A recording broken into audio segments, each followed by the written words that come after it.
السلام عليكم ورحمة الله تعالى وبركاته. جمهورنا الكريم، أهلا وسهلا بكم في ساحة مسقط أرينا بالجمعية العمانية للسيارات. جمهورنا الكريم، قبل بداية تصفيات الجولة الثانية من بطولة عمان الدولية للانجراف، لنقف دقيقة صمت والدعاء للأخ العزيز المعلق المخضرم حبيب الزواوي الذي انتقل إلى رحمة الله تعالى ظهر اليوم. نسأل الله له المغفرة والرحمة. Good evening, ladies and gentlemen, and welcome to round 2 of the 2023 Oman International Drift Championship. Before we get underway this evening with our qualifying session for round 2, we'll take a small moment to remember a great man that unfortunately we lost this morning, Habib Al-Zawawi. He'll be dearly missed, and we'd like to all take a moment to remember this great man as we celebrate a 1-minute silence for his life.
كل نهار جديد يبعث معه أملاً جديداً لنرسم الرؤية ونصنع الإنجاز.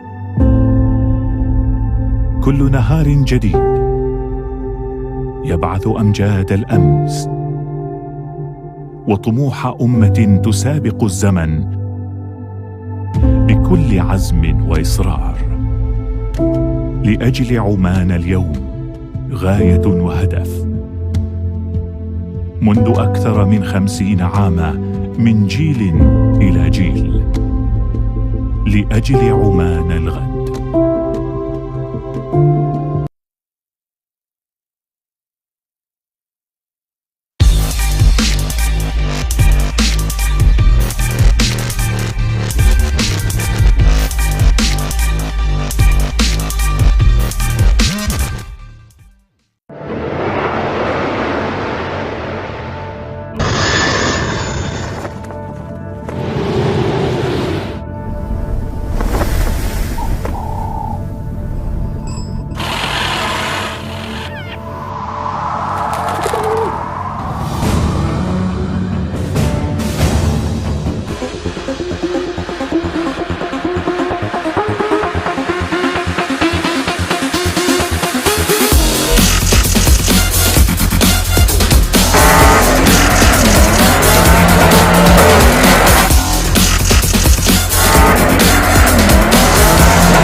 Well, welcome ladies and gentlemen to round 2 of the 2023 Oman International Drift Championship. You're joining us live from Muscat, Oman, where we are ready to kick off our qualifying session this evening. 49 drivers to go head to head in qualifying just for those 32 spots for tomorrow's top 32 competition. If you're interested in seeing more, don't forget to check out Facebook or YouTube to see all the action as it happens live. We'll be kicking off tomorrow at 4 PM local time here in Oman, and you'll see these guys, as I say, go head to head. Nicholas Bertans took the win at round 1 with Ahmed Daham losing an engine in the final battle and only making it to second step on the podium. The struggle continues for Daham. Alan Hines rounded out the podium in 3rd place, and as you can tell, you eagle-eyed viewers, we are running exactly the same track as we run at round 1. So these guys have plenty of seat time. It looks like we are ready to kick off the first one of the evening. So it will be Dennis Miguel, international driver, who will make the first pass for circuit. First time, goes top of wheel over the circuit. So 5 points per wheel as we move through. 5 points for 1 wheel over the circuit. 10 points for 2, 10 points for 3. 4 wheels off into that door. Past the yellow line will be a 0 for our drivers. As we work our way through qualifying, I'll explain exactly what our judging panel are looking for this evening to score maximum points here of 100 in qualifying. So across the line goes Dennis Miguel. Not sure how the judges deemed that one. He was way away from the outside zone and wasn't in rotation as he crossed the line. So here we go. Back to the one in the outside zone 1, outside zone 2 there. You can see just here's a key cell. That catch mark there. Only on the beginning of that outside zone. No cells up there.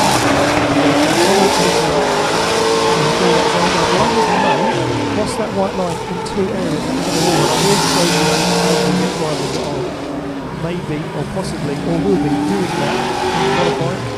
Very slow taking the go, and yeah, look at this. Not sure how judges are going to deem that one. So we have got live scoring popping up. So it will be a 72 for Dennis Miguel, and it will be Niam Mazus. Now off the line, this is crazy.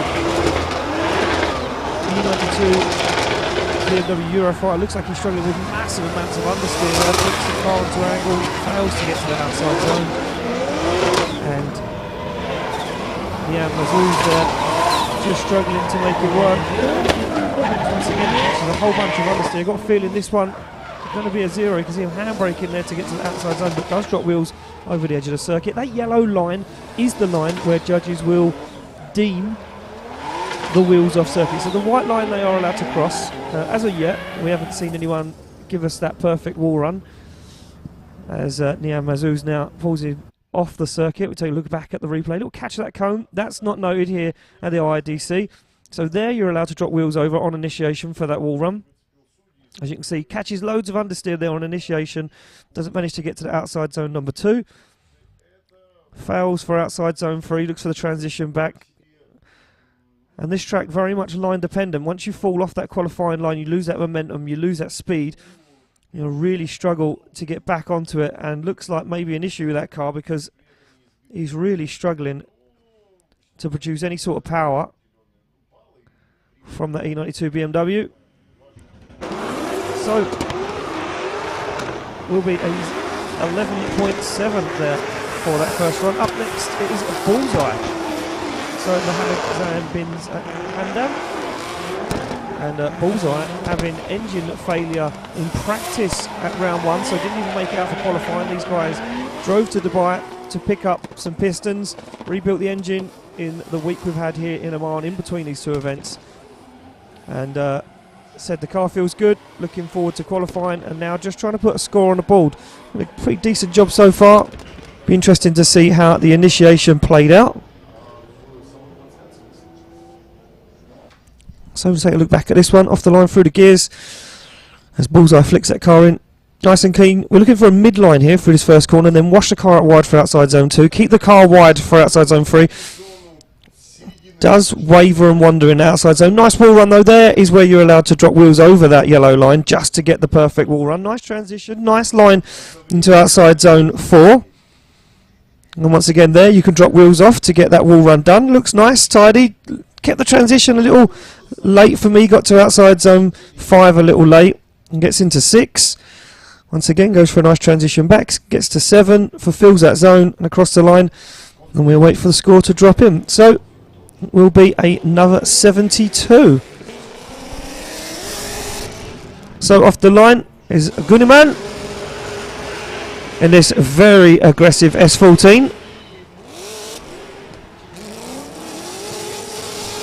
And wheels way off the outside edge of the circuit.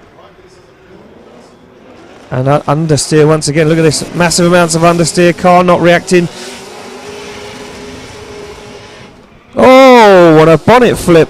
He's going to try and continue to run. This seems to be a bit of a trend now in international and European drifting. Get the bonnet flip, fulfill the run, try and get the job done.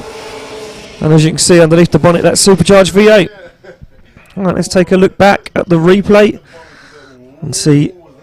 Yeah, look at that. The car just didn't react. Flicked it onto angle. The car gripped up. Just couldn't seem to make it work. And then really all starts to fall apart from him. 2 wheels off the edge of the circuit there. Blows the tyres off the back end of that S14A. Understeers. You can see him working that wheel inside the car. Really struggling to make this happen. And then boom, bonnet flips. And our drivers following, or trying to follow, in the footsteps of Thorntica and Ahmed Daham, the 2 that did make it work and did put in a qualifying run. So score drops in, will be a 6.7, so 6.7 for him. Move it along to Ahmed Al-Hajri, the Q80 driver, sits on the line, Nissan 350Z.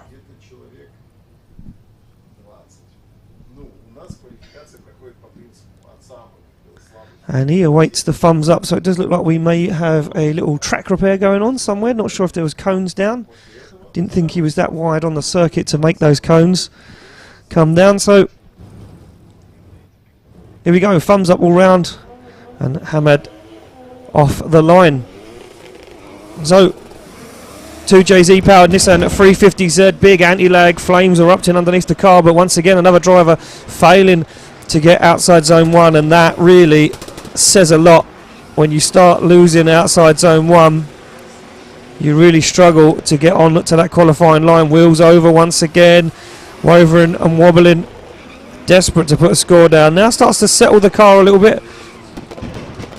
Gets the transition done, nice line into outside zone 5. Needs to stay on throttle though, try and pick up outside zone 6. Does put a wheel right on the edge of the white line. Goes for the transition back once again. Outside zone 7 fulfilled, across the line. Scrappy start, seemed to pull his socks up for the end of the run. So back on the replay, look, take this, boom. The initiated way too early for the amount of grip he's on. You can see those tyre pressures super low on the back of that 350Z. The way the sidewall rolling over there. And then once he got him up, and that car on boost, just wanted to take itself clear off track. So Ahmed there, getting a 31.3 on his first qualifying run. And as I say, tidied it up. Got that line into the outside zone, worked out. Managed to just about catch a wheel on outside zone 6. Started to feel a little bit more comfortable towards the end of the run. And earned himself a 31.3. So don't forget, this is round 2 of 4. We'll move it back to the line. It will be Samir Samadi, a Lebanese driver, BMW E36. Fires that car through on the initiation, up on throttle, nice wide line into outside zone 2. Can he keep this one working? There we go, nicely done. Just scrubbed a little bit too much speed on the handbrake. He could have kept that one floating towards outside zone 3. Nevertheless, gets himself in to outside zone 4, starting to make this one work. V8 powered E36 doing a nice job. Oh, needs to be careful on those transitions. Does wash wide for outside zone 5, makes it work.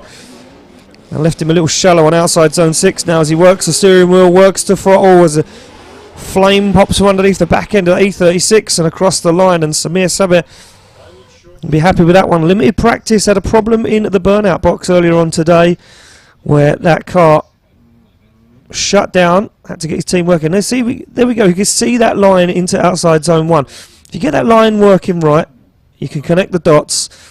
There wasn't quite a lot of use of the handbrake there. Didn't need to use that much, and he would have put him on a tidier line there for outside zone 3. Nevertheless, gets the job done, and we look for a score of 55. Al-Belushi now in the Ford Mustang. And again, another driver having not so much luck in practice.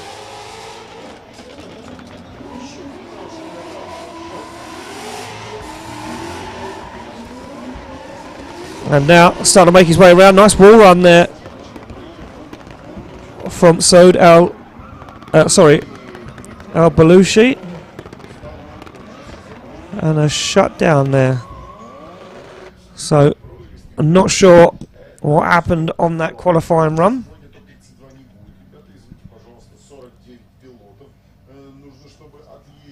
Let's take a look back. Did start making it work. And unfortunately, looked like the car shut down for some reason. Was wide in outside zone 4, sorry. Did put an impressive wall run in there though, very close to that wall. Not sure if that was intentional or not. And then there we go, car shuts down completely. So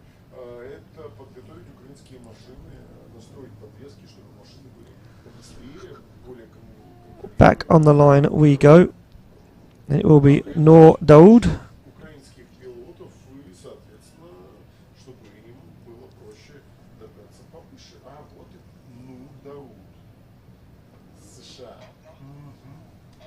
So Noor Dawood, our American female and only female driver on the grid this season.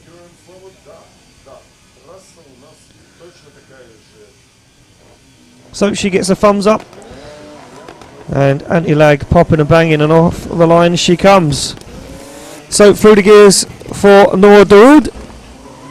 Nice initiation. Struggled today earlier on in practice a little bit with this commitment into the outside zone, and there we go again. Little dab of the handbrake. Oh, and that will be 4 wheels off the circuit for Noor Dawood.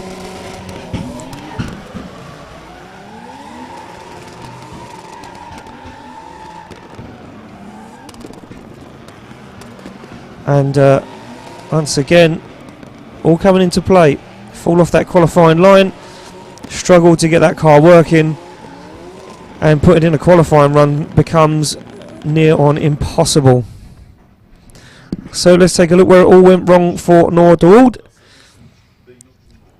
Nice initiation. She does cross that white line. That white dotted line as it leads down towards the chicane for initiation is a line that can't be crossed by the lead driver in top 32 battles, but can be crossed in qualifying. And yeah, once it kind of all fell apart for her, it was very, very hard for her to get back into that groove. And looks like that car just doesn't want to react as she tries to transition. So back on the line, Ahmed Al-Jaberi. Crazy boss kitted V8 powered 180 SX S13. Shallow line into outside zone 2. Yeah, look at this, fails to get to outside zone 3 now. Going to have to work hard. Again, another driver going to struggle to make it back onto that qualifying line. This is a good opportunity to get back into it, onto this transition into outside zone 4, sorry. I'm going to get them right by the end of the day. Oh, and another car that is shut down. Well, it's still running. He's going to make his own way off the circuit. So we take a look for the score for Noor Dawood, and it will be a 0. Judges deeming that one unchaseable.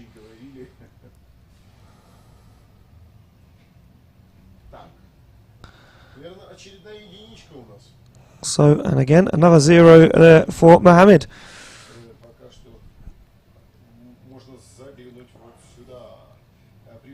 Looked like it was all starting to come together for him there until that transition.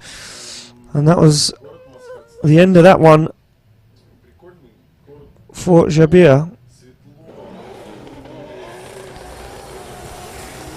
Well, off the line will be Saeed Al-Shikashi.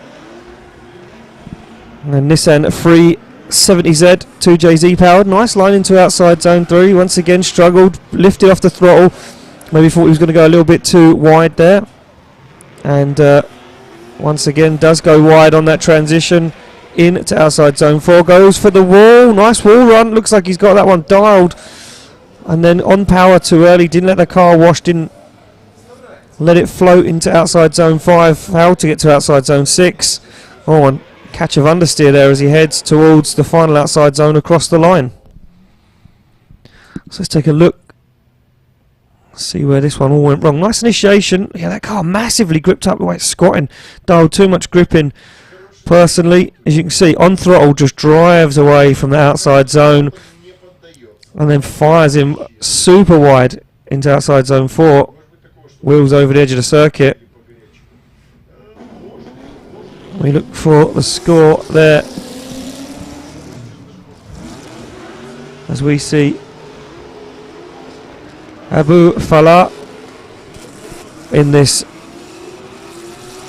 V8 powered S14, and again similar trend coming from some of these lower ranked drivers in qualifying. This is in championship order now, so we are looking at the guys that are the bottom end of our championship at the moment, and these guys trying their best to put on a show and get something done in qualifying. Nice end to the run there for Abu Falah. Nice initiation, gets it nice and wide, but then just can't seem to get that car out to outside zone 2, and that affects the line into outside zone 3. Nevertheless, does get there, does fulfill it, goes for the transition back. Nicely done. Stays on throttle, does stay in it right to the end of the zone. And again, nice transition back. You can see big handbrake drag though. They're not looking for that from the judges. As we move on to Assem Gabr, our Jordanian driver. Destroyed the boot lid earlier on in practice. Decided to shed a few body panels to make that car a little lighter. As you can see there, taking wheels off track. Not sure if that was 3 or 4. Judges will be taking a look back at the replay. It's really trying to get that car to react on the transition. You can see the way he was flicking that steering wheel, turning it in.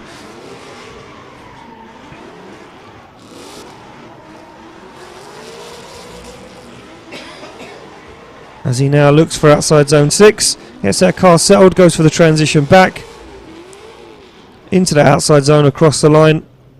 There will be a score on the board for Assem.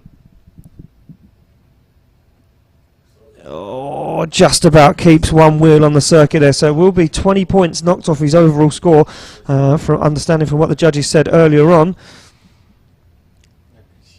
And he will score a 40 in qualifying. So we're going to try and have a look back at the other scores as well.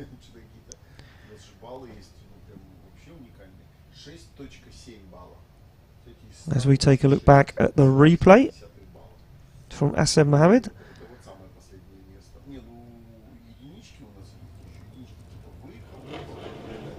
So Falah currently in first place with an 80. We move it along to Ahmed Al-Hajri in this Nissan 350Z. Goes wide on outside zone 2 though. Looks like he's making this one work. Oh, into the tyres a little bit too early there on that outside zone, trying to reach the wall. Looked to go wide. As he once again looks to go wide, just doesn't get there this time though. Nice transition back. He does go a wheel off the edge of the circuit. He's going to make this work. Can he get on the throttle? He certainly can. Pulls it together, shallows up the angle from Ahmed Al-Hajri. Transitions back. Final outside zone fulfilled and gets the job done.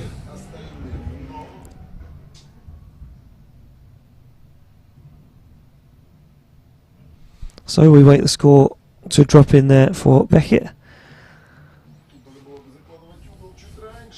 So yeah, Abu Falah 80.3 at the moment.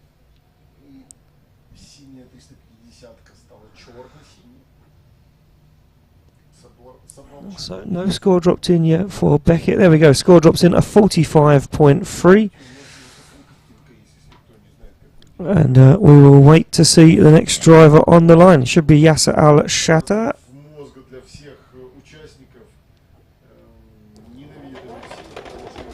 Here we go. The Qatar driver. Nice looking S15 up through the gears. Absolutely hammering the rev limiter as dabs the handbrake and dabs it again, just trying to make his way in to the outside zone. Just can't seem to get there. He's going to be way on the inside now as he transitions and struggles to get to outside zone 4 early.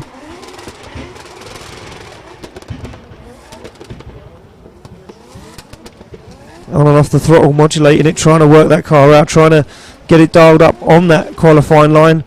Again, another driver can't seem to get it working as he finishes up the run.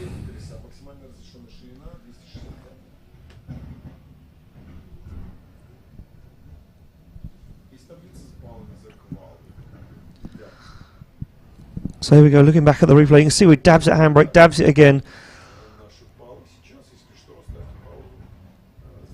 And you can see him in the car struggling there to just try and get a nice line. We'll put a score on the board nevertheless. Car number 34.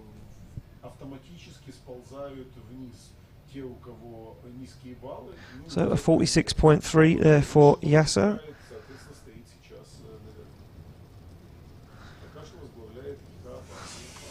So hazards are on. Does that mean he has a problem, or does that mean he's ready for business? It will be our Malaysian champion, Fu Wei Shun. BMW E92 on the line, 2JZ power. And again, hazard still blinking. Is he a hazard, or is he a hazard to the championship?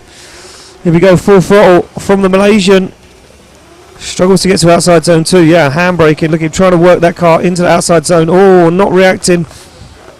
Big clutch kick there to get the car back on power as he transitions down outside zone 4, in and out of it, wavering around is the Malaysian champion. Goes for a transition back, gets the job done. Nice, going to go way wide though, just about keeps it on circuit, shallows up the angle, gets that car into outside zone 6, looks for the transition back, very slow and tentative on the handbrake from the Malaysian, and across the line.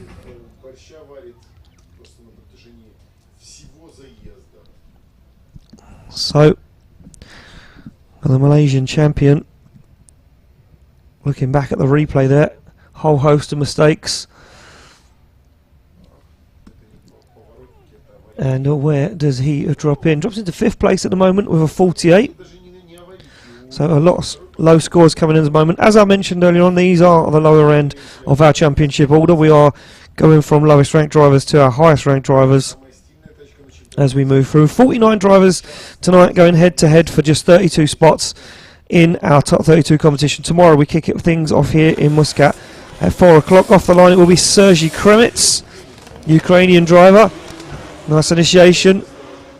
Struggled with his car at round 1, never got to make it work, and looked like it was working earlier on today in practice, but one of the final practice runs I see of him, the car didn't seem to be working once again. So Krumits, looks like some gremlins creeping into that car. A fuel pump issue at round 1, and looks like now maybe a similar or same problem. Big aggressive clutch kick to try and flick that car into the outside zone. Mercedes-Benz turbo powered Lexus IS 200. Well, it all looked promising for Krumits on initiation. And then as you can see there, hardly any tyre smoke. And that kind of forced him away from that qualifying line. Didn't manage to get himself where he wanted to be on the track. 46 for Sergey Krumits as the score drops in. And we will be looking for Messiah Nawaf Abu Shahabi next. And he is off the line from what I can tell. Chevrolet V8 powered Nissan 370Z goes wide. The Q80 driver locking up that foot brake, trying to keep himself out of trouble. Full throttle, full attack.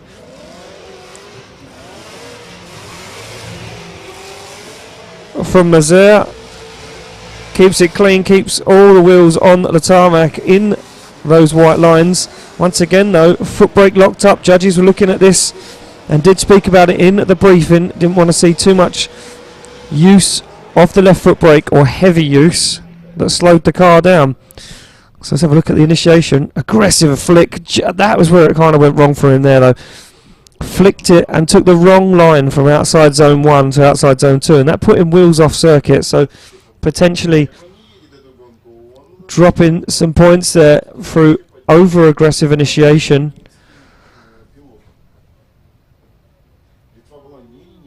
And we look for his score. No score yet from our judges.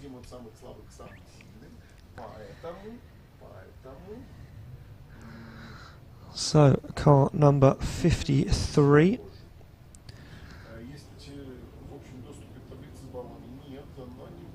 So, no score at the moment. Hussein Musselmani from the Lebanon sits on the line, the Lebanese driver. Progressing in this new BMW E46 chassis. And looks like we are waiting for our judges to drop a score in before we are going to send Hussein Musselmani off the line. There we go, score does drop in. It will be a 57 from the Seat. And Hussein Musselmani now gets the thumbs up to leave the start line. So, what can the Lebanese driver do? Run 1 of qualifying. Nice enough initiation there. Not fulfilling all of outside zone 1, but getting the job done nevertheless. Nice tidy line into outside zone 3. Now this shows potential. One wheel right to the edge of the circuit. Does drop over. Goes wide. Looks for the transition back as Musselmani now. Good car control into outside zone 4. Plants the throttle. Will he go wide? Will he brave it? Keeps it clean. Keeps the wheels in those white lines. Very nice transition to outside zone 5. This one has a lot of potential for Musselmani. Very nicely done from Musselmani now. Final outside zone coming up. Can he keep it committed? He certainly can. Right to the edge of the circuit. Hussein Musselmani. Wow. So here we go. Look at this. Nice. If this was a touch wider on initiation, this could have been a very nice score for Hussein Musselmani. I'm expecting this one to jump right up the order. Unless the judges see something I didn't. There was one wheel off the edge of the circuit. Right there he is, flirting with danger. Dropping a wheel that far over the edge of the circuit, but nevertheless the car control from Hussein Musselmani, incredible. Score drops in an 81, so an 81.3 for Hussein Musselmani, and he does top qualifying at the moment. Very well deserved. Nicely done. A lot of use of the foot brake though. Judges will take that into consideration in his score. And Musselmani doing a very nice job. Back on the line we go, and it will be another Ukrainian driver, Alexander Katansev, BMW E46. Oh, and sparks from underneath that car. So, something failing on Katansev's BMW there, which is a huge shame. Showed great potential in practice earlier on today. And the Ukrainian driver, let's have a look back at the replay. What happened? I see sparks from one of the front wheels. Oh, there they were. I'm going to go to as bold as saying that I think that's a clutch or gearbox failure maybe. Looks like he went for the clutch kick and it didn't work for him, so Katansev sits on a 0 on his first qualifying run now. Up next on the line. Oh, judges want to... Yeah, look, sparks from underneath. I wonder if that is potentially a clutch. Be interested to find out from the guys in the paddock exactly what is going on. Now we go back to the start line to this man, who I'm very surprised to see on the line. It is our Australian driver, Mick Kelly. Mick Kelly took this car to the wall very, very hard earlier on in practice. Damaged the dry sump tank in the engine bay. Bent both the wheels on what would be, if you were in the UK, the passenger side, or what is to Mick Kelly the passenger side of that vehicle, the left-hand side. The team worked incredibly hard to get it repaired and back out, but now Mick Kelly will be sitting in that car nervous, as he knows the last time he approached this circuit, approached this initiation, he took it to the wall. He rolls back, slots it into gear, and here he goes. Mick Kelly off the line, the Australian looking to find some fortune here in Oman. This time seems to make it work on initiation. Dials on the angle, very nice line into outside zone 2. Dabs a handbrake, but that was the wrong move to make. Now works his way into outside zone 3. Does get there. A small little hump in the road for him. And the transition back was a little bit too early. Didn't get to outside zone 4 as early as the judges would have liked. Nice transition back to 5, a little shallow, making it work though as he looks for outside zone 6. Doesn't manage to get there. Mick Kelly, little down with the foot brake, trying to work the back end of that 180SX into that zone.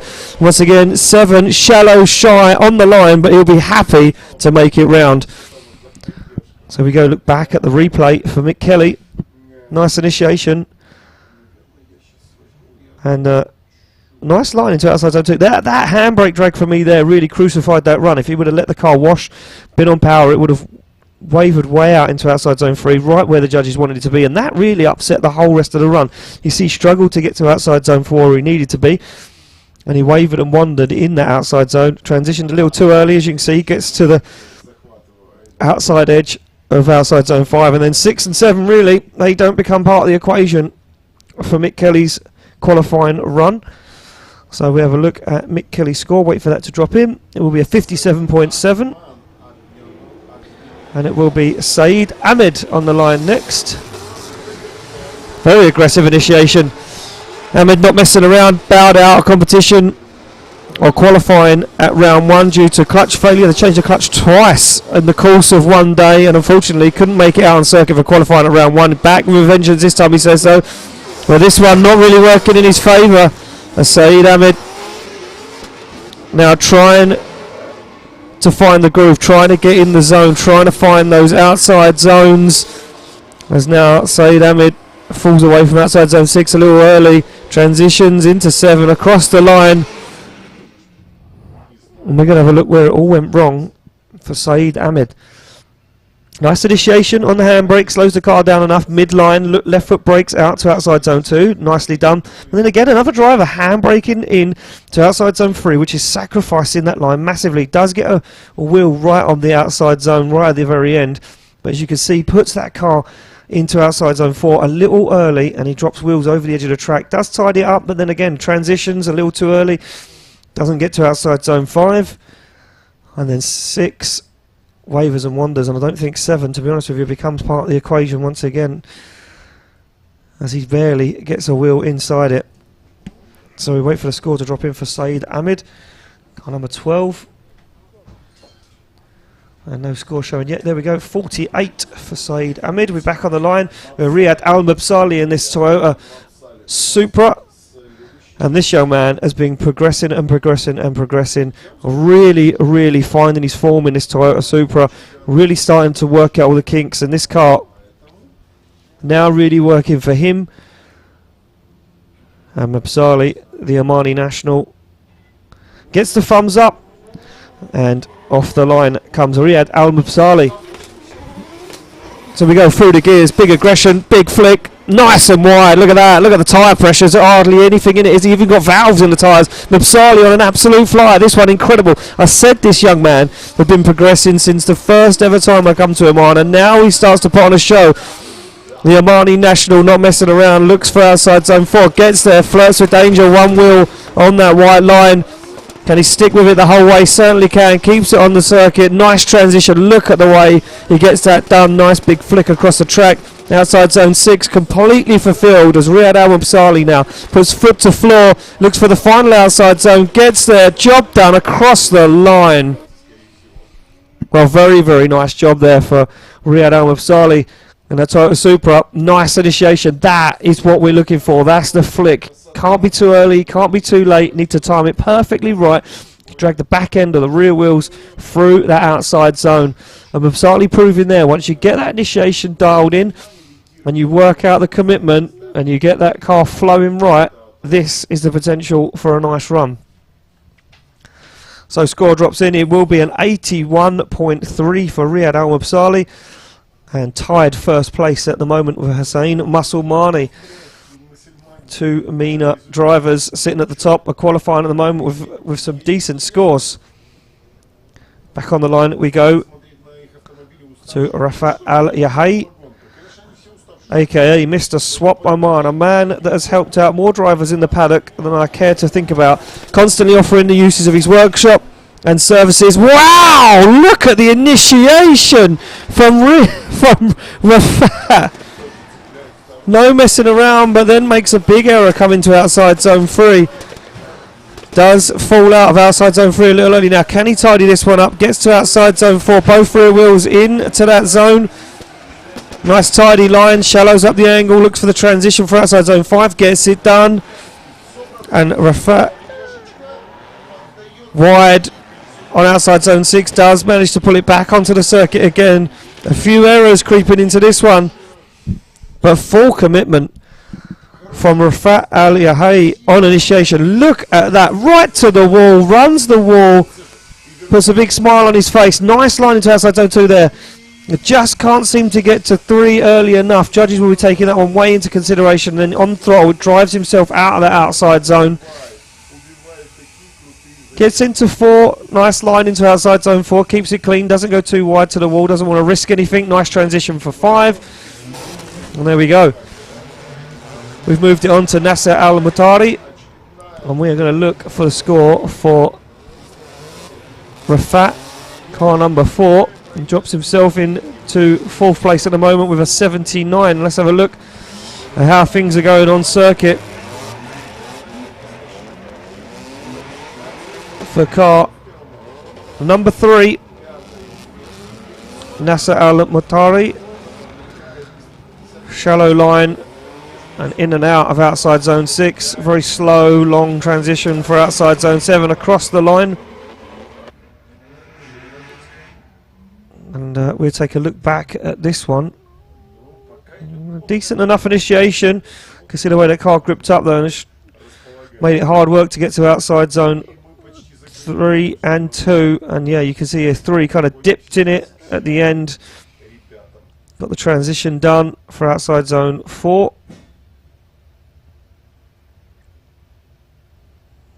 Not a bad line. Good transition into outside zone 5. Seemed to get this one tidy towards the end until right here where he kind of fell in and out of that zone. Off throttle, looked like he lacked that little bit of commitment to stay in the throttle in that zone. And we'll have a look for the score to drop in for that one. Car number 3, not dropped in yet as we go to Lev-Rohovsky, another Ukrainian driver on the line. 2JZ powered Toyota GT86. And score for Yasser falls in as 71. So, Lev-Rohovsky on the line, a Ukrainian driver, feeling confident. Gets the thumbs up and away he goes off the line. So, Lev-Rohovsky, aggressive flick, maybe a little too early. And you can see now heavy use of that left foot brake, working his way into outside zone 3. Getting the job done. Does slow that car down quite a bit on the foot brake. Judge, if we take a look at this one, transitions back, outside zone 4. Nice line, nice commitment from Lev-Rohovsky now. Looks for the wall, will he go wide? Doesn't, keeps it clean, doesn't want to risk anything on these qualifying runs. Everything to play for with these 49 drivers. Shallow on outside zone 6 as he now looks to transition back for 7, and again shallow once again as Lev gets the job done.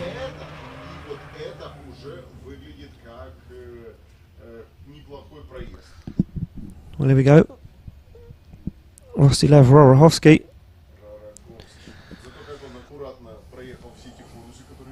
drops himself into 5th place at the moment, score of 74. So a 74 for Rohovsky. Quite a lot of use of that left foot brake. Judges mentioned it in the briefing, not too much use of the left foot brake. Don't mind the drivers balancing the car on a foot brake, and they don't want to see him physically see the car slowing. And as you can see there, you can physically see Rohovsky's car slowing down, and that's what's causing him to fall out of those outside zones. So Rohovsky, job done. Back on the line we go, Yasser Al-Habali, tongue-tied here, Yasser Al-Habali, the El Salvador driver, said to me this morning in the hotel that he's either going to come home with a trophy or go home with no car. Well, let's see what he's going to do. Nice initiation from Al-Habali. Very nice line into outside zone 3. You can see him on that foot brake. The judges, as I keep saying, will be looking at every single move they make. That is an incredible line for Nasser there as he transitions into outside zone 4. Very, very nice. And needs to be careful here and play this one safe. Very tidy up towards the wall. Good transition back into outside zone 5. Full throttle commitment now into outside zone 6. Gets it done. Wow, nice transition coming up. If he can join this one, get this job done, he certainly can. Wow, incredible run there from Nasser. Well, let's try and pull this one apart and see if we can find any mistakes. Nice initiation out to those outside zones. That line into outside zone 2 was incredible, and you can see the commitment carried him round into outside zone 3 nice and early on the throttle, working away. Full throttle transition, just a little dab of the foot brake there, keep that car controlled. And you can see, not physically slowing the car, just making sure that he's keeping the rear wheels in the outside zone. And very, very nice there from Yasser Al-Habali. Car number 52. Wow, rewarded 94 for Yasser Al-Habali as he jumps into first place at the moment. But can he be knocked off the top spot by this man, Ahmed Al-Amri, the Omani national, in this incredible V8 powered S15. And Ahmed Al-Amri. Wow, Yasser Al-Habali, a 94. I'm not sure if that one's going to be topped this evening, ladies and gentlemen. We've got a whole host of good drivers, but that was an incredible qualifying run. Definitely a statement, one of the highest scores we've seen in qualifying so far this year. So Yasser Al-Habali, well, proving what he said to me. He said to me at breakfast this morning, Grinya, he said, I'm either going to go home with a trophy or no car. He was willing to risk the car, right?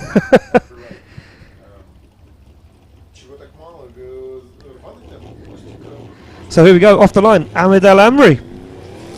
Ahmed Al-Amri through the gears, V8 powered S15. As I said, as you can see, those zoomies hanging out the front bumper for all you drag racers will know exactly what I'm talking about. Very, very nice line. Very nice use of the handbrake there. Slowed that car just enough to stay in the outside zone, not risking the back end or the tail lights on the wall. As Al-Amri, technical, stood at a podium already this week, took third place in the Oman Virtual Drift Championship that was held here on the circuit on Tuesday night. Nice line into outside zone 5. And Al-Amri getting the job done. He's looking for a little redemption after round 1. Very, very nice run from Al-Amri. Wow, wow, wow, wow. That was very, very nice. These Omani nationals are putting on a show here tonight. Look at the way he works away the steering wheel. Hardly any steering corrections. Look at that steering wheel, absolutely dialed into outside zone 3. Clinical from Al-Amri as he gets the job done there. Looks for this transition, nicely done. A little dab of the foot brake, sets himself up nicely for outside zone 5. Full throttle, takes it right to the edge of the circuit, right to the white line. Nice transition back. Could have been a touch deeper, but we're splitting hairs, especially these last two outside zones. Could have been a little bit deeper, but as I say, we are splitting hairs. These are very, very nice runs from these guys. So we look for the score to drop in for Ahmed Al-Amri. He jumps into second place with an 88.3. Scores through the roof this evening here in Oman. Up on the line next, it is the Dutch driver, all the way from the Netherlands, Clint Van Oort. Thumbs up all round, and Clint Van Oort to leave the line. Oh, and told to wait for a second. Maybe we have a cone down or a little adjustment on the circuit, maybe some debris. There we go, thumbs up once again, all clear to send for Clint Van Oort. So, what has he got? What could he do? Nice initiation, very wide, right to the edge of the circuit. Full throttle from Clint Van Oort, on and off the throttle, little dab of the foot brake. Nice line. Oh, showed so much potential into outside zone 3 and just couldn't make it there as Clint Van Oort now looks for the transition back. You see that front wheel fully locked up there as he went into that transition. Little work in that foot brake through the outside zone. Nice line now, looks for a good transition. A little early, as you can see, comes away from the outside edge of the circuit on outside zone 5. Nice transition into 6. Final one coming up for Clint Van Oort, the Dutch driver, trying to get himself up the order. Nice end to the run there. So this one shows so much potential from initiation. Nice flick right to the edge of the circuit. See the way that car squats to the floor. Nice line into 2, but then right here, look at this. Lets the car slow down. You can see him off the throttle ever so slightly there as he approached outside zone 3, and that pulled him away from the edge of the track. Clint Van Oort's score drops in a 79. So a 79 for Clint Van Oort on his first qualifying run. And still not bad. Into the top 10, puts him into 7th place at the moment. But a whole host of meaner drivers at the moment stealing those top spots. We move it along. Will be Lalu Ali Al-Belushi, the Omani driver, off and through outside zone 1 and 2. Now struggling to make outside zone 3 as Lalu Belushi just can't seem to get that car dialed in at the moment. Struggled a little bit in practice earlier on today, and it looks like he's losing. Oh, it's the vinyl wrap. Looked like there was a fire on the front wing. There was that flag of Belushi's car into that final outside zone, across the line, and there we go. Ali Al-Belushi. Yeah, again, that initiation really sacrificing a lot of these drivers. Sorry, really punishing a lot of these drivers this evening here in Oman. As you can see, Belushi using the handbrake to set that car up, falls out of outside zone 3 a little early, and the transition not really working in his favour. And that flag catching my eye, I'm thinking there was a fire for a moment there. There we go, transition into outside zone 5. Will be a score on the board for Belushi, car number 26. But probably not as high as what he'd like to. 67.7 for Lalu. Ian Biz Phillips from the UK on the line now. The business. Magnussen supercharged Chevrolet V8 underneath the bonnet of this Nissan 350Z. Full throttle into outside zone 2 goes Phillips. Nice use of the handbrake there. See the way he tried to get that car set up nicely for outside zone 3. Waited and waited and waited. Got it into outside zone 3. Back on the throttle he goes. Good transition to 4. Maybe a little early, but makes it work for Ian Phillips. And Phillips really exploring the setup on this 350Z over the course of the last week. Trying to dial more grip in, trying to get this car to work the best it can. Very nice line into outside zone 6. Full throttle commitment from Phillips. Oh, a little stall up there, but still makes it work as Ian Biz Phillips across the line. So Ian Biz Phillips, looking back at his replay. And the business, as he likes to be called, car number 15, jumps in to 8th place at the moment with a 77. So a 77 for Ian Phillips, gets himself into 8th place. And just a little shy on those outside zones. Could have been a little deeper, could have risked a little bit more, but would be happy to get a score on the ball. That line into outside zone 6, very, very nice. Look at that full throttle commitment, no use of the foot brake. And then there, a little stall up on transition. I think that just hurt him getting into outside zone 7. Back on the line, Andreas Vasiliauskas, the Lithuanian driver. Full carbon Kevlar E92 BMW. And Vasiliauskas looking to climb a little higher up the order in our championship. Through the gears he goes. Nice initiation, flick to angle for Vasiliauskas, midline, nice, look at that wheel off the tarmac, wow, what a line, look at that, dab of the handbrake too early on the lead up to outside zone 3, and that's going to absolutely crucify his score, as Vasiliauskas now has to take to the foot brake to keep that car in to outside zone 4, to the edge of the circuit he goes, nice transition, but again a little early. Shallows up the angle. This one's starting to look scrappy now from Andreas Vasiliauskas as he transitions for outside zone 7. Fails to get there. This one starting to fall apart. Big mistakes creeping into that run. Showed so much potential, especially from here. Nice initiation, mid-track. Look at that wheel up. Lovely line. Just dialed on too much angle. And that dab in the handbrake as he led into outside zone 3. Really crucifying his score. And once again, handbraking on the opposite side of the track. Judges won't like that. They'll be looking for a smooth transition without any braking. So Vasiliauskas Jumps into 10th place with a 74 at the moment. And work to be done there for the Lithuanian driver. He really, really fell apart. You can see that out of outside zone 7, not what the judges would want it to see. As we hear the sound of Ali Al-Shahani now down the back end of the circuit, warming up the tyres on the back end of Bazooka, the V8 powered S15. So not seen this car out in practice for a while now, as Ali Al-Shahani shut the car down on a practice run and was recovered back to the pits. Looks like the team got that car working perfectly, and Shahani now pulls to the line for the first qualifying run of the evening.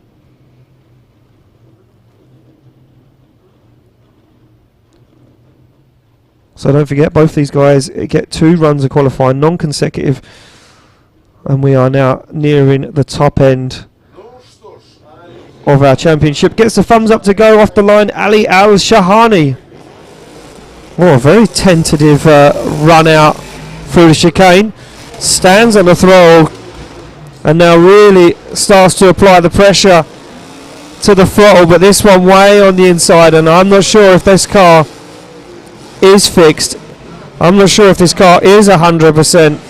Not reacting whatsoever for Shahani. We expect to see it before. Does manage to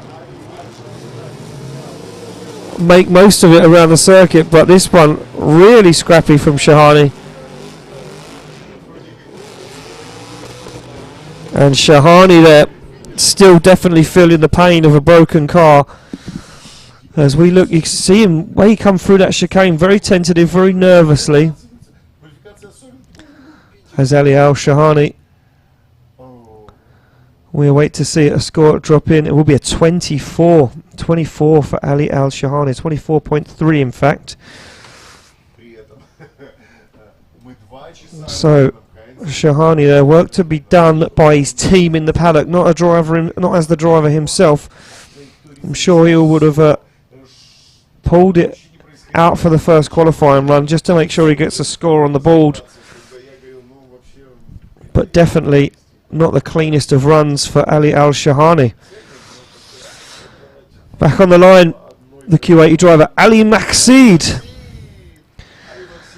shakes his head with a little smile on his face as Ali Maxid, one of the fastest men around this circuit, not finding any fortune around 1. Can he get some redemption? Off the line, 2JZ power Toyota GT86. Through the gears comes Maxid. Nice initiation, a little shallow.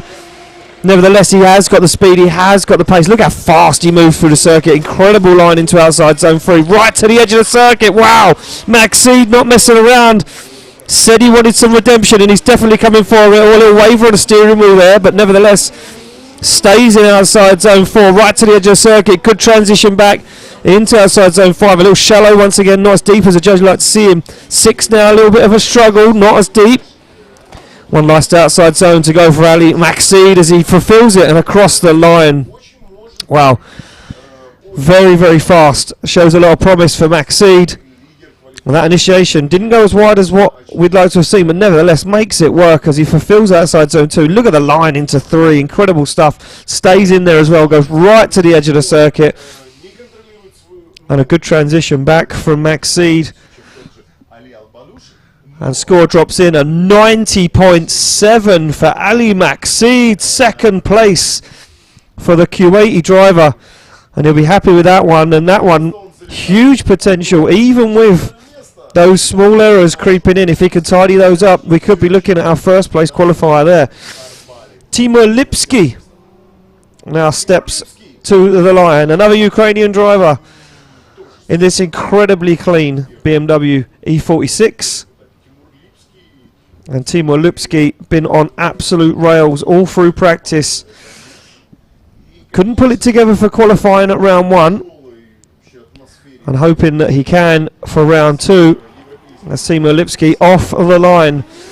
So off the line, 2JZ screaming as he flicks that car in. Nice initiation. Goes for the edge of the circuit. Very good line into outside zone 2. Yeah, he's on form. Yeah, he is absolutely on form as a young Ukrainian driver. Oh, wow, looking to make a statement. Transitions back. Look at the line.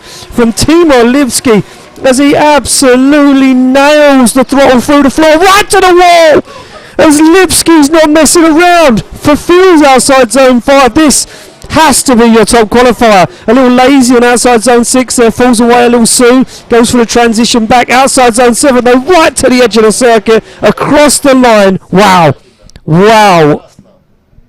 Timo Lipsky, look at this, incredible initiation. I mean, if we were talking for a 100-point run, he could have been a foot wider here and a foot wider there, but nevertheless, this run, look at this, right to the edge of the circuit, so calculated from this young Ukrainian driver. That line into outside zone 4 was impeccable. And this wall run for me, look at the camera angle, boom, onto the wall, transitions away, fulfills 5. That's cleanest line into outside zone 5 I think we've seen so far. Absolutely beautiful stuff from the young Ukrainian driver, as he puts on a masterclass there of a lead run. Wow. So, score drops in for Timo Lipsky, 92.3. Second place at the moment. No one topping Yasser Al-Habali at the moment. Back on the line we go, though. No stopping just yet. It will be Tariq Al-Shahani. We just see his brother struggle to make it round and struggle to put a decent score on the board. A 24 from his brother. What can your MENA champion, hence why he has the number 1 on the door, what can he do? Omani national Tariq Al-Shahani sits on the line. Chevrolet V8 underneath the bonnet of this Nissan 200SX S13. Slots the car into gear and away he goes. Tariq Al-Shahani looking to run the wall right the way down the back end of the circuit. Again, nice initiation. Look at the tyre pressures. The wheel's almost on the tarmac. Little waver and a wobble, but he gets it done. Nice line into 3. A little unorthodox and not as clean as what we see from Lipsky, but nevertheless starting to make it work. Back on throttle he goes. Will he go for a wall run or will he keep it clean again? Another driver keeping it clean, no messing around. Business. These guys mean business.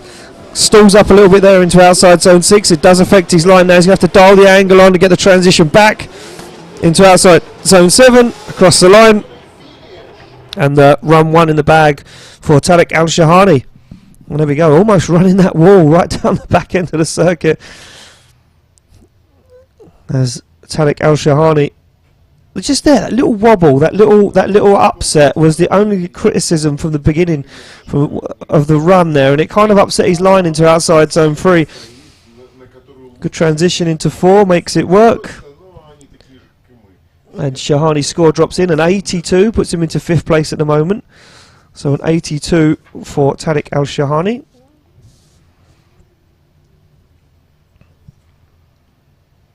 And there we go, we see the Omani national getting himself inside that top 10. As we move it back to the line, it will be Hussein Al-Hadidi, another Omani driver. Through the gears, through the chicane. Here we go. Hussein Al-Hadidi goes for a big flick initiation. Nice job from Hadidi. You see him though just off throttle ever so slightly there for a moment. Had to think about it. Now back into it, back on it he goes. Oh! Whoa! Whoa! That was close. I'm not sure what's gone on inside the car. Hadidi helmet off straight away, looking down towards the gearbox tunnel. You can see him there just wavering on the throttle there, not full commitment. Handbrakes into outside zone 3. And that car locked up and he's looking down. I'm not sure, that will be a 0, so a 0 for Hadidi's first run.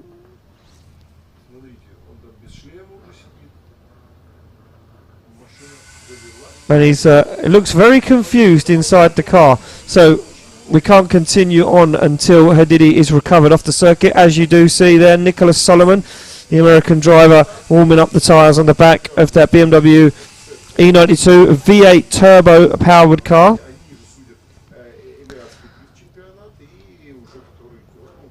So it does look like Hadidi will need some recovery from the circuit. So while we have a minute, I'm going to take a look at the scores. as they sit now, and we wait for Hadidi to be recovered. Our top three at the moment: Ali Saeed in third place, Timo Lipsky in second, and Yasser Al-Habali in first with a 94. 94, a 92 and a 90. Those guys breaking the 90s so far this evening. I'm asking the question to our top 5 drivers in the championship: what have you got? As we see Lipsky's Hadidi's car pushed back.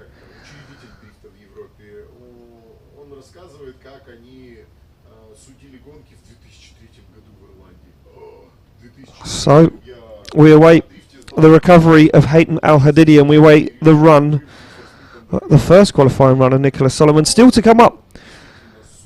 Dimitro Jaivoronok to come up. Benediktas Cherba, Edgars Kogeris, the man who finished 4th last weekend here at round 1.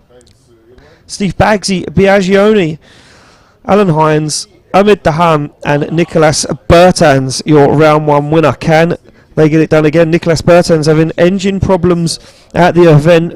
He said that he wasn't sure if Daham's engine wouldn't have broke, would he have made it through a second run of the evening. Those guys pulled the engine out of that BMW E36 during the week, had it rebuilt here in Oman, and back together yesterday. Had the car tuned and tested on the dyno and made it out for practice today, and will be set for qualifying in just a few runs time. So Ahmed Al-Hajri being recovered off the circuit, as we can see there, and our marshals just removing that front bumper to stop it getting damaged by the tow rope. Don't forget, tomorrow we are live here in Oman for Top 32 for round 2 of the 2023 Oman International Drift Championship Season 5. We'll be live at 5 o'clock. You'll hear me on Facebook Live and YouTube Live on the Oman International Drift Championship, or the OAA channels, where we will crown our round 2 winner and really get our championship underway here in Oman. And then there will be a 2-week break, and we will head back in February for round 3 and 4. So there we go, Hadidi's car now safely being removed from the circuit by our marshals team, and he will get another shot at qualifying. He has now got quite a wait before he is required to be back on the line for his second qualifying run. We go back to the start line, where Nicholas Solomon now will be allowed to rewarm the tyres on that E92 V8 Turbo BMW. And the American driver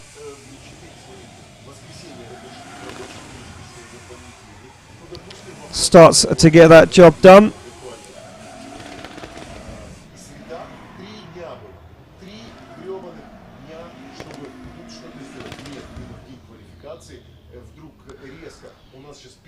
So there we go, pulls to the line, Nicholas Solomon. Gets the thumbs up all around. Visor down, ready to rock and roll as Solomon comes off the line through the gears. Tame initiation, doesn't take too much of a risk there and gets a nice line into outside zone 2, but sacrifices the entry into outside zone 3. Starting to make it work as Solomon flicks the back end of that BMW to angle, flicks it across the circuit for outside zone 4. Nice tidy line into outside zone 4 now, as he doesn't lack any problems with commitment. Nicholas Solomon, full throttle, flames erupting from the front of that car, but outside zone 5, just a little scrappy there from Solomon, flicks that car into outside zone 6. Goes for the transition back into outside zone 7, tidy line into 7, and job done for Nicholas Solomon. So, judges input their scores into the system, and we'll wait to see where Nicholas Solomon will fall. Falls into 17th place with a 69.7. And work to do. Iron out those kinks, tidy up that qualifying line.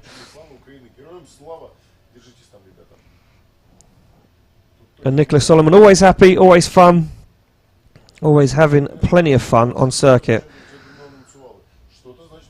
So there we go, back on the line we go. It will be Benediktas Cherba. We do lose Dimitro Jaivornok. Unfortunately, that will be a 0 for him. So Benediktas Cherba on the line, thumbs up. This man means business. A mistake at round 1 cost him a spot in the final 4. Made contact with Edgars Kogeres, knocked himself out of competition. So here we go, off the line. Benediktas Cherba from Lithuania fires that car in. Absolute full throttle commitment from Cherba. Wow, what a line into outside zone 3. Look at that little dab of the handbrake. Sets that car up on the foot brake, goes for the wide line. And Cherba, cool, calm and collected as he transitions across the circuit. A little gripped up. You can see that car didn't want to react, didn't want to wash as wide into outside zone 4, but nevertheless gets the job done as Cherba fires across the circuit to outside zone 5. Very, very nicely done for Cherba. Very deep into outside zone 6. This one has big potential. Fires it on angle and he sacrifices the line, but nevertheless gets there and gets it done. Wow, Benediktas Cherba. Incredible job. Look at this. Nice initiation. Look at the way he dipped that car in on initiation. Full throttle commitment into outside zone 2, and the line into 3 was very clean. Look at the way he looks out the window, looking for that line, looking for the wall, looking exactly where he wants to position the rear end of that E92 BMW. On and off the foot brake with the throttle fully buried through the floor as Cherba dances right on that white line. And we await the score to drop in, and a 91 for Benediktas Cherba, as Cherba takes 3rd place in qualifying at the moment. Looking strong is the Lithuanian driver. Back on the line we go. Edgars Kogeres, so the Latvian driver.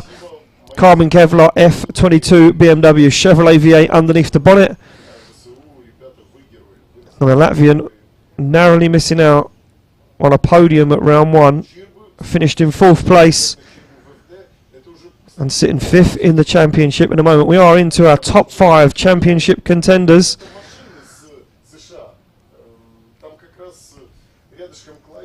As Edgars Kogeres nervously waits on the line for his shot of a qualifying run.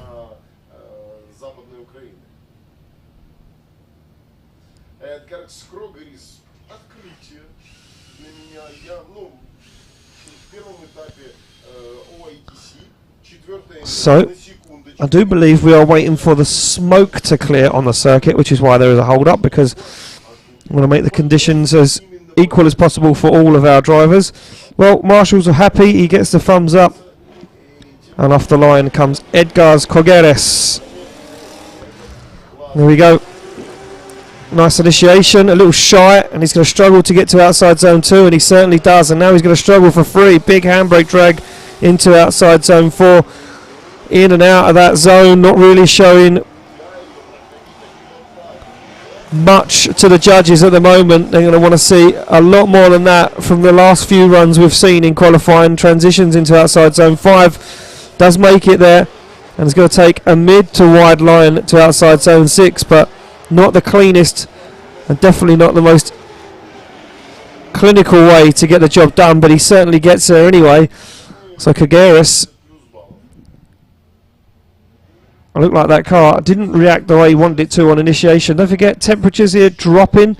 Sun has set now in Oman, so the track has cooled down, but a lot more rubber has been laid on the circuit since Kogeres has been out in practice. And the Latvian driver score drops in of a 65.3, so a 65.3 for Edgars Kogeres. And we move it back to the line. Steve Bagsy, Biagioni. So Bagsy through the chicane, looking for a high score here. Wow, nice initiation, super wide on outside zone 1. A nice line into outside zone 2. Little use of the foot brake there as he gets an incredible line into outside zone 3. Does slow the car down quite a bit there though, and plays with the angle as he looks to transition back for outside zone 4. Nice line though as he gets it done, gets the wheel right to the edge of the circuit. Bagsy going to go for the wall run. He certainly does. Just flexes the back end of the spoiler on the wall. Nice line into 5. Very, very tidy. Now, can he make it deep into 6? He certainly can. Flirts with danger right to the edge of the circuit as Bagsy transitions back for 7. Midline through 7 and across the line he goes. So let's take a look back at this one. Nice initiation right on the edge of the circuit all the way into outside zone 1. Nice line into 2 as well. You can see him using that foot brake, slows that car down ever so slightly as he approaches outside zone 3, but here just slows the car down a little bit too much. You can see not carrying as much angle maybe as we'd like to have seen. That upset his line here into 4, but he makes it work as Bagsy gets to the edge of the circuit. Again, another driver at full use of the foot brake. Very, very nice job there though on that wall run. Judges will be rewarding some style points for that. And then again here, nice line into outside zone 6, probably the deepest we've seen so far as Bagsy transitions back. Midline on 7, across the line, and a good first qualifying run for Bagsy. Where does it put him? 6th place at the moment, 87.3 for Steve Bagsy Biagioni. We move it back to the line. Alan Hines, our Irish driver, 3rd place on the podium at round 1. And Hines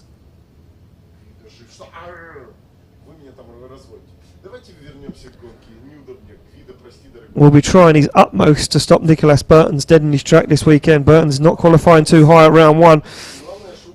And Alan Hines taking that top spot. Well, at the moment, that is a big ask. What has Alan Hines got? Big flick initiation from Hines. Looks for the edge of the circuit. Gets there and now goes very, very fast through 2 into 3. But a little waver and a wobble in outside zone 3 for Alan Hines. Makes it work though as he transitions back. This is a fast run from Alan Hines. Midline, he's going to be flirting with danger here on that outside zone 4. Nice transition back from Alan Hines. A little shallow on outside zone 5. Oh, and the car shuts down. Oh, and this looks like... yeah, so sorry ladies and gentlemen, having a conversation with my good friend Grinya. Ukrainian commentator sat next to me. So let's take a look back at this one. So much potential. Looked like Alan Hines was going to put in a storming run. Very, very fast, but a lot of mistakes creeping in. So this one looked clinical, but it was very fast, and it was upsetting him. You could see the reactions had to be millimetre perfect from Alan Hines. And sometimes he just couldn't get it to work. Now, let's have a look here.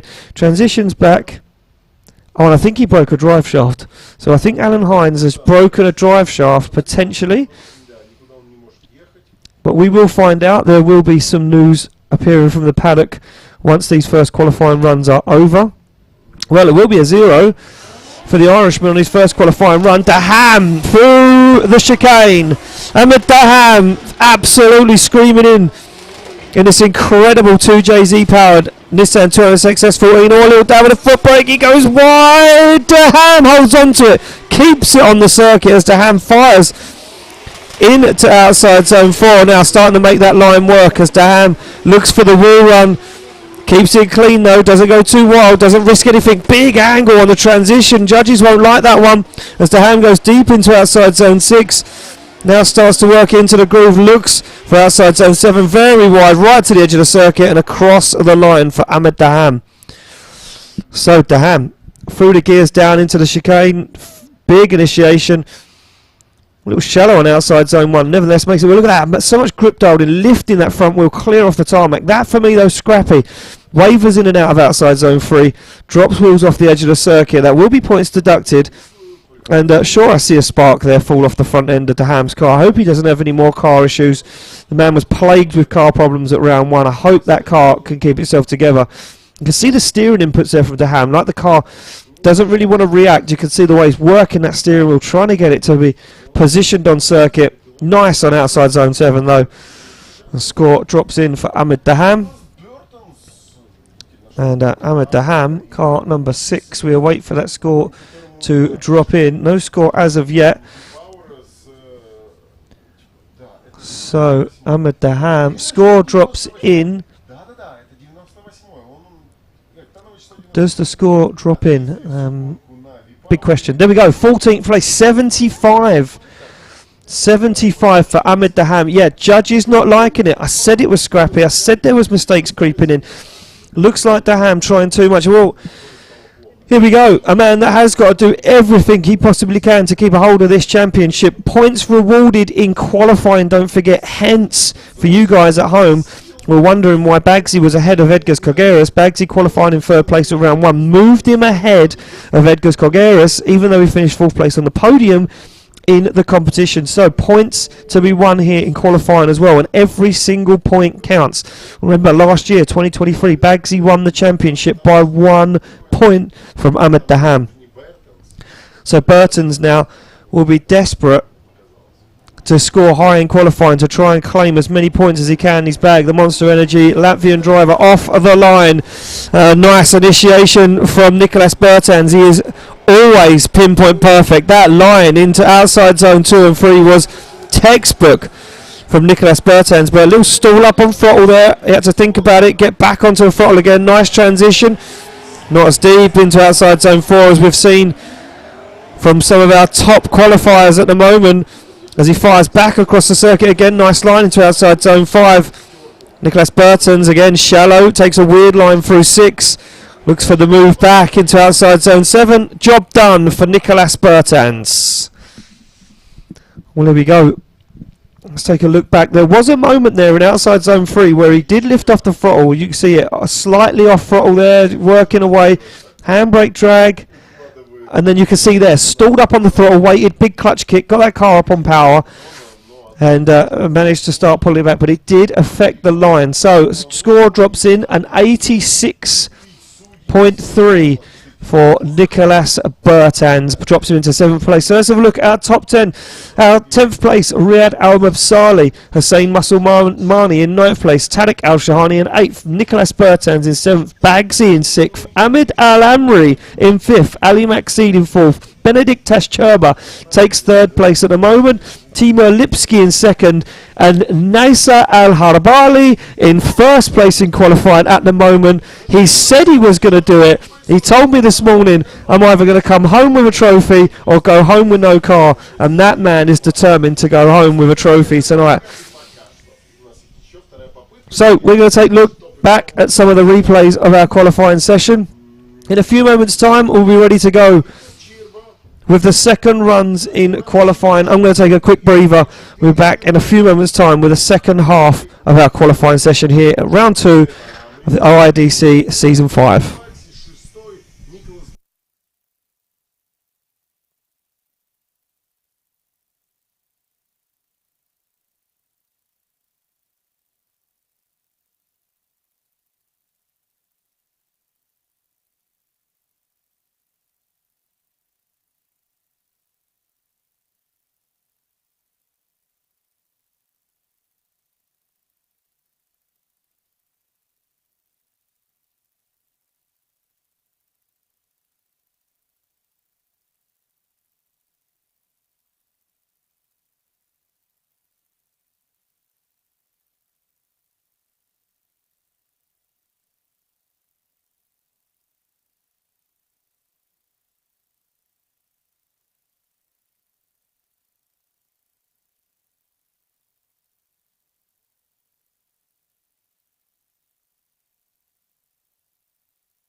كل نهار جديد يبعث معه أملا جديدا لنرسم الرؤيا ونصنع الإنجاز.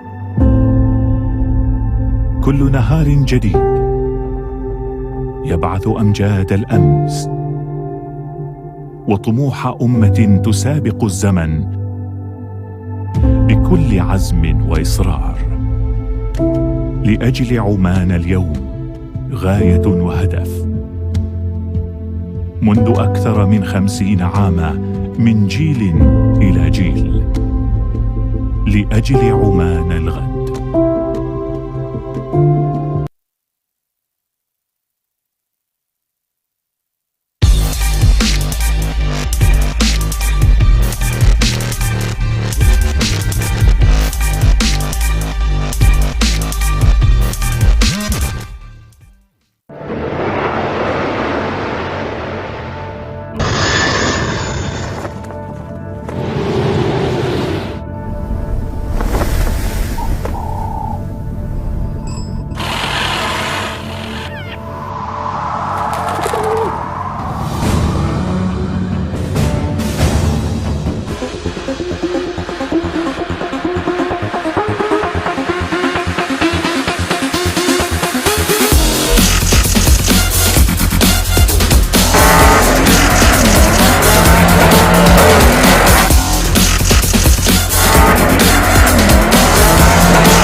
كل نهار جديد يبعث معه أملا جديدا لنرسم الرؤيا ونصنع الإنجاز.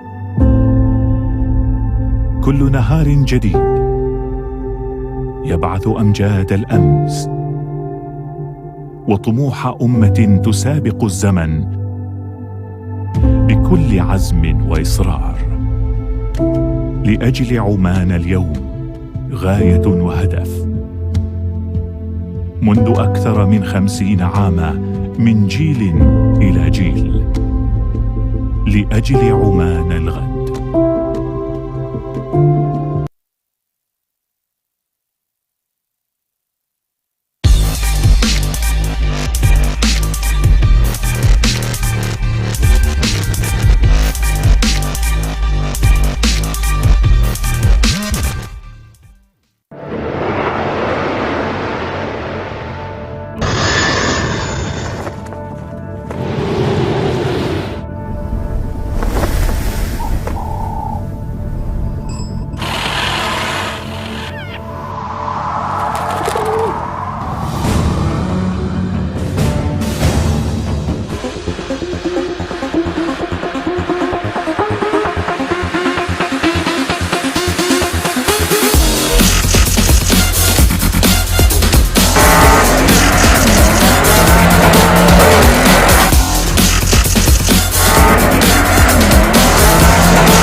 كل نهار جديد يبعث معه أملا جديدا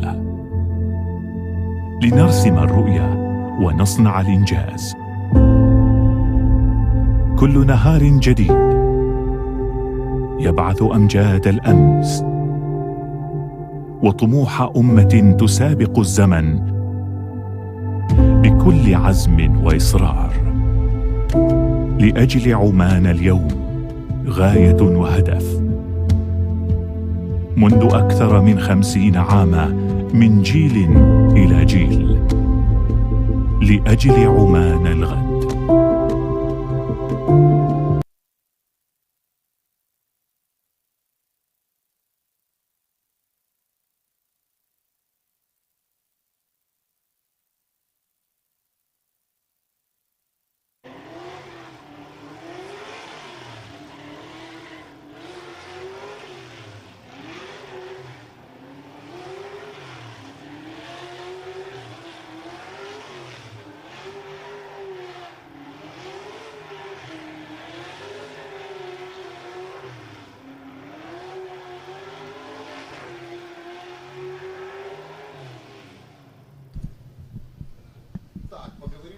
Well, ladies and gentlemen, we are back ready to kick off the second qualifying runs here at round 2 of the 2023 Oman International Drift Championship, Season 5. Once again, getting tongue-tied.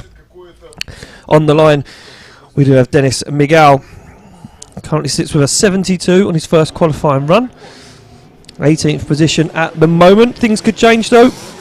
Needs to equal or better that one, as Dennis Miguel goes for a good initiation. Heavily on the foot brake though there, and that's going to upset his line into outside zone 3, and as you can see, rightly so. I did take a moment in that small break to run upstairs and talk to the judges, and they were saying that the initiation, big points lost there for drivers on that initiation. If they're not 100% committed and deep into outside zone 1, they won't get that line into outside zone 2 and 3, so they will lose a lot of points. Also, those wheels dropped over the edge of the circuit are really killing the driver's scores. So outside zone 3 and 6 are where the judges are really seeing a lot of wheel drops. Sorry, not 6. Outside zone 3 and 7 and outside zone 4 as well are where a lot of people are losing scores, as you can see there. Demonstrated by Dennis Miguel. Outside zone 4, a wheel dropped. That is big points deducted. So these guys need to keep it clean to try and prove what they have got. So Dennis Miguel, second run done in the bag. Doesn't improve, a 62.7. Move it along to Niam Mazus.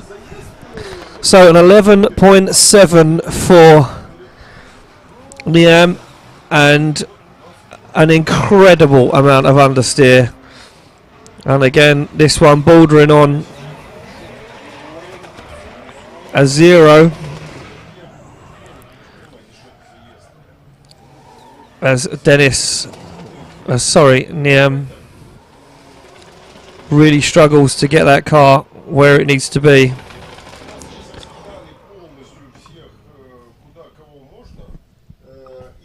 So he does finish off that run.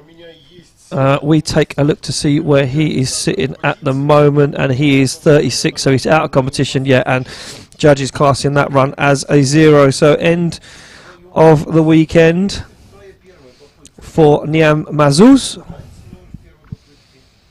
as we look to see Bullseye on the line next. Mohammed Zaim bin Hamdan. Through the gears he goes. Right, now we're talking about that tentative initiation. Barely got to outside zone 1, which should technically be the easiest zone to get to. And Bullseye now struggling to make those outside zones. Wheels dropped on outside zone 4.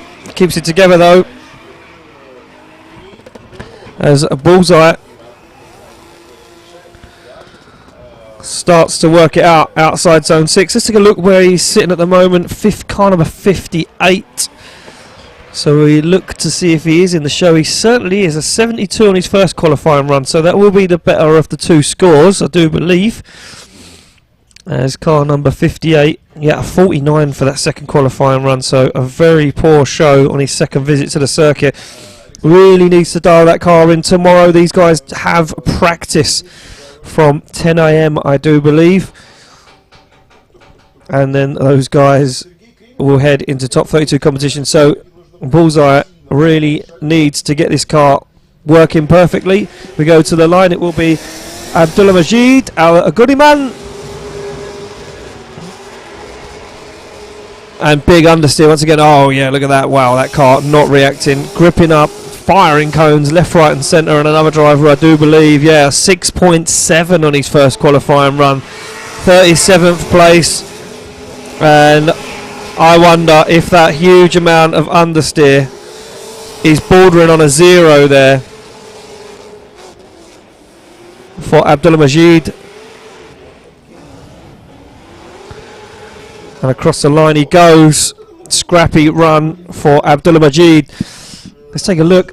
This car just grabbing so much understeer. Yeah, look at that on initiation. Just looks like it doesn't want to break traction. And then you can see here, lacks that commitment. Goes for full throttle. Car doesn't really react, and then fires him across the circuit with a huge amount of understeer. I'm going to take a look at the scoring. I've got live scoring right next to me.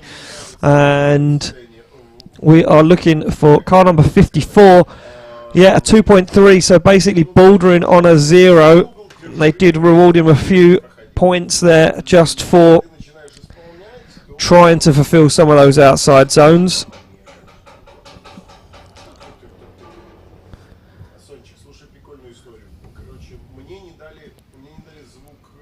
So back on the line we go, and it will be Ahmed Al-Hajri, Nissan 350Z 2JZ underneath the bonnet. The Q80 driver off the line. And here we go, through the gears he goes.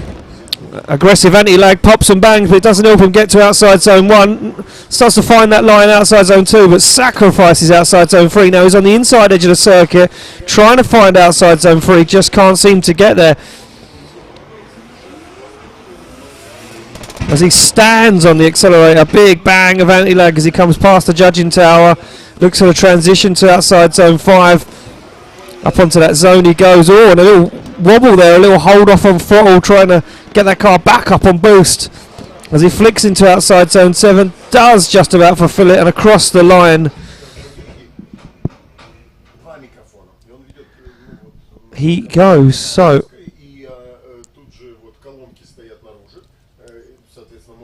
we are looking for the score of car number 46, Ahmed Al-Hajri.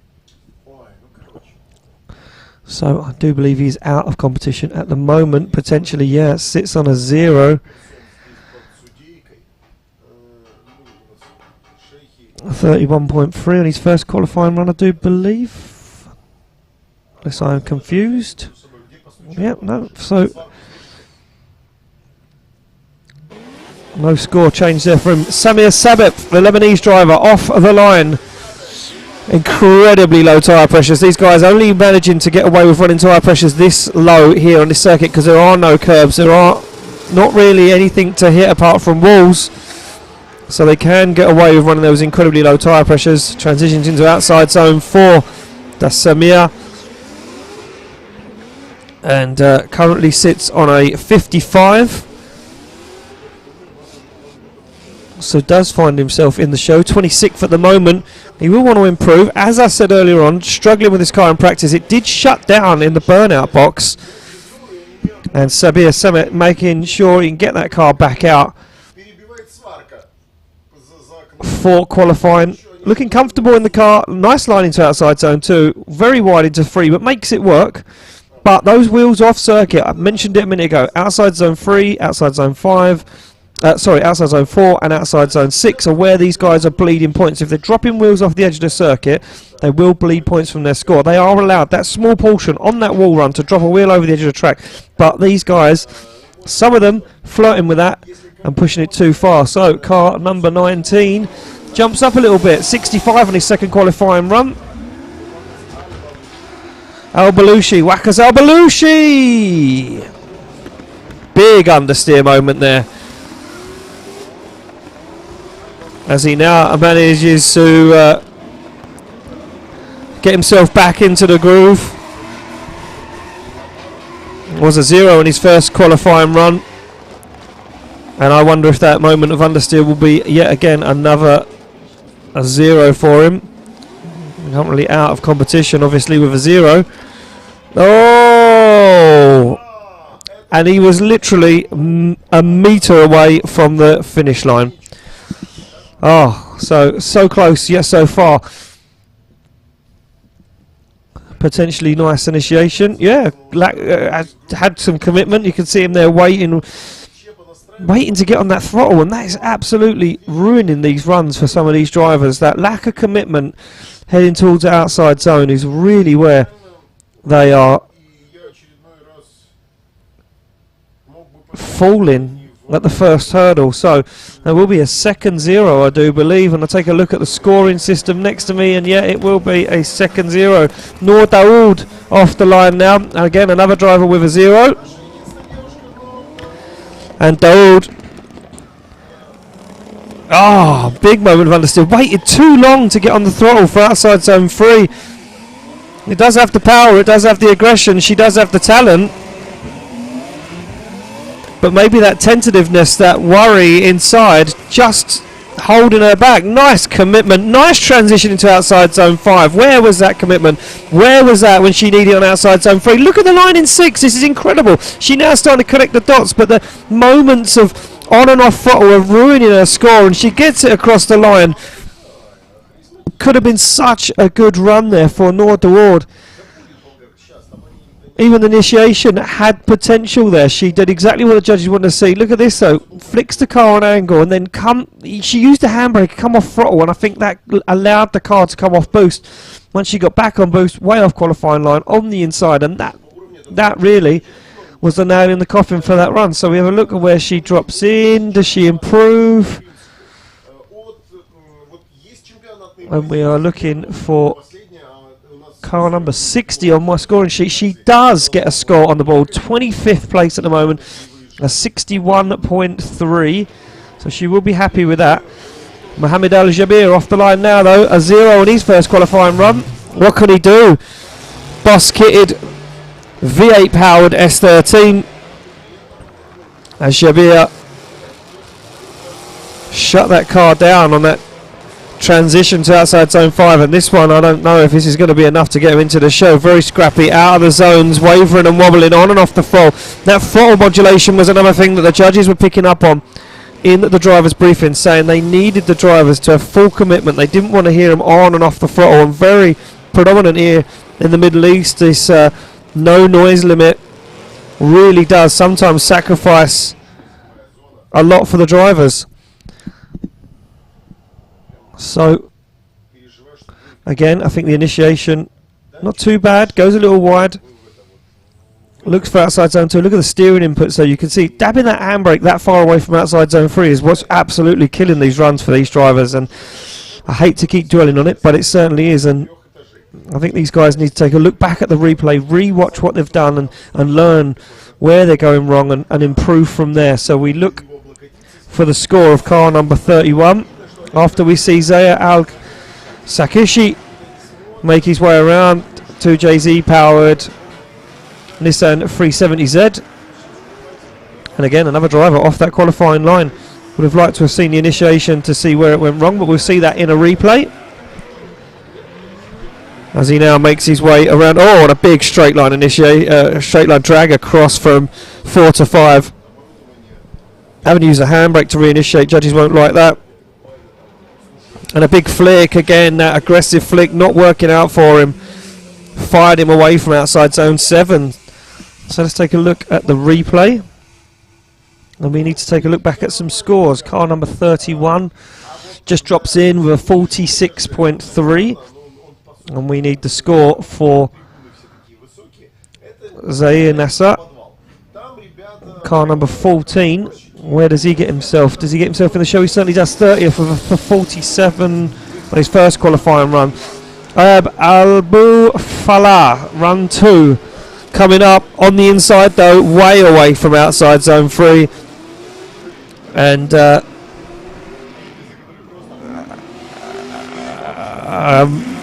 80 on his first qualifying run, and now a big mistake.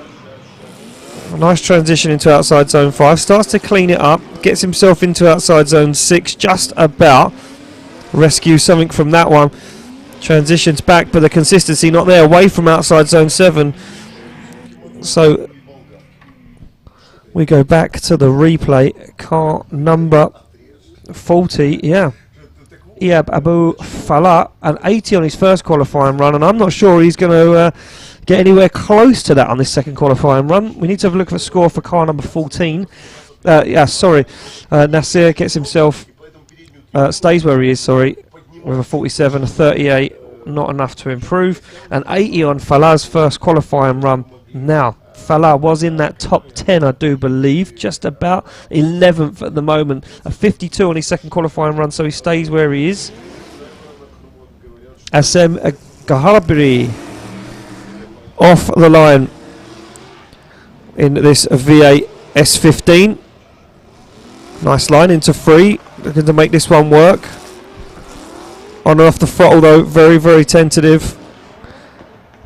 Oh, what a strange line, and a strange straight line handbrake drag there.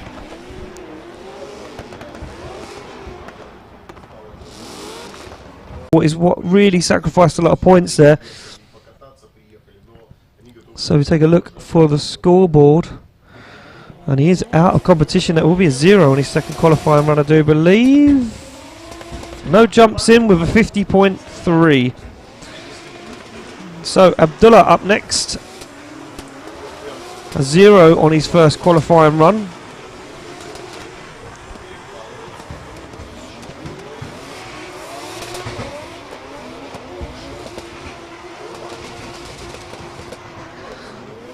Seems to make this one work now. Just taking back, sit back, taking this one in. Oh, drops out of outside zone 6. And this car not looking like it's easy to drive, and again struggling to get to outside zone 7. So through the chicane he goes. It was a 0 on his first qualifying run. Yeah, again that initiation, he dragged the handbrake after he'd initiated and way on the inside.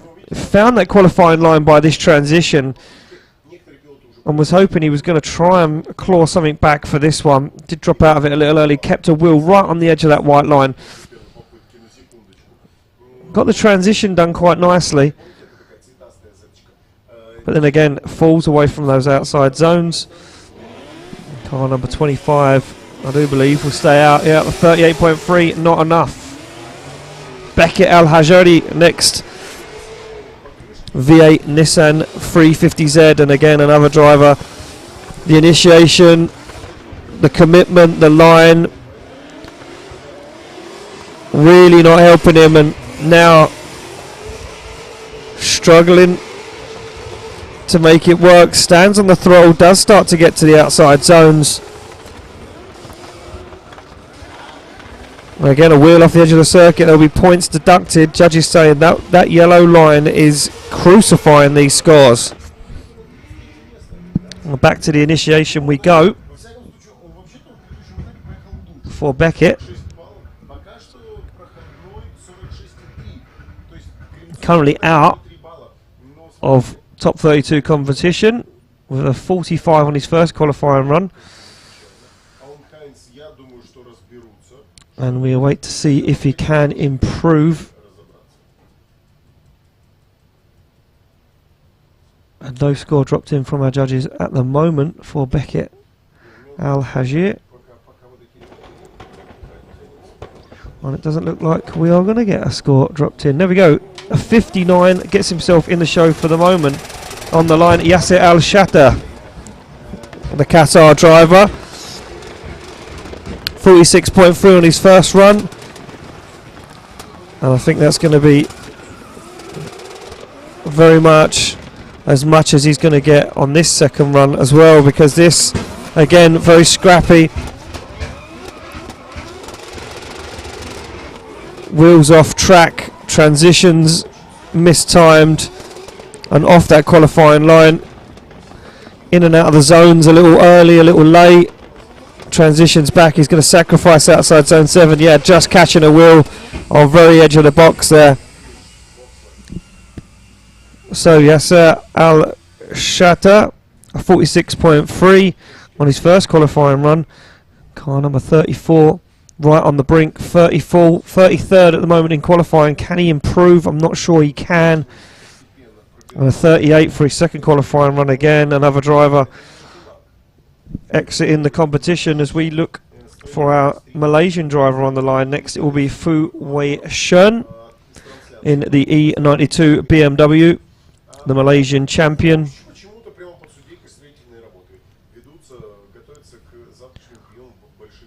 As we see Yasser finishing up that first qualifying run. There we go, back on the line, Fu Wei Shen, the Malaysian driver, run number 2.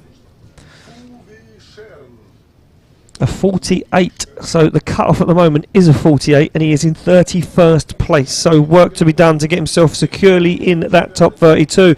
Once again, those hazards on. Makes his way through the chicane, through the gears. Needs a wilder initiation. A little cleaner this time, seems to get the car to work a bit better. Looks for outside zone 2, nicely done, and sacrifices 3. He's going to completely fall away and not be on that right qualifying line for outside zone 3. Flicks the car back, a little dab of the handbrake. That's wheels over the edge of the circuit for Fu Wei Shen as he now looks for the wall and completely sacrifices that line. Falls out way early. Now he's transitioned too early for outside zone 5. Manages to get to 6, but this is an unorthodox line, not what the judges would have liked to have seen. Almost a straight line rolling burnout to outside zone 7, and that's going to really hurt his score. So keeping an eye on Fu Wei Shen's score. A 48 on his first qualifying run. 31st place at the moment in top 32. And the cut-off at the moment, Saeed Ahmed with a 48 as well. So a 48 or more required to keep you in or get into the show tomorrow.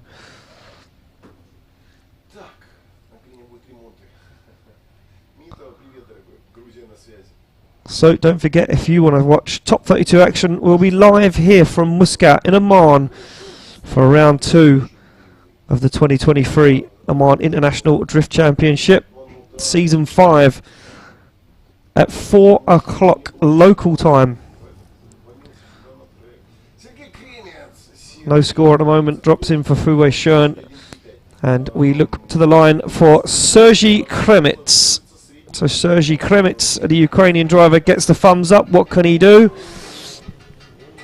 As Krumits, again another driver out of the show, needs to improve massively, does Sergey Krumits.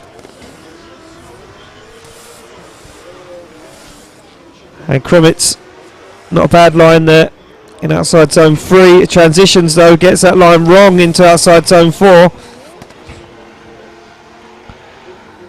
Looks for the transition back a little early, sacrifices outside zone 5 on the throttle early, and he's going to sacrifice 6. This is falling apart for Sergey Krumits right now. 46 on his first qualifying run. As I say, he's going to feel the pain here as Sergey Krumits really struggling to get this car to work here in Oman this weekend. So, Fouet Shern did improve. I was wrong, as always. A 58 on his second qualifying run, so he did jump to 27th place. Sergey Krumits gets a 55, gets himself into 30th place. We go back to the start line. Messier Al-Shahani in this V8 powered 370Z. Full throttle, full attack, full commitment, but it is way off the qualifying line. All the way on the inside. Now starts to find the zone. He's free wheels over the edge of the circuit. As he tries to attack outside zone 5. Does get there, does get to 6. Going to look for the transition for 7. And he does manage to get a wheel in outside zone 7, but it is very messy.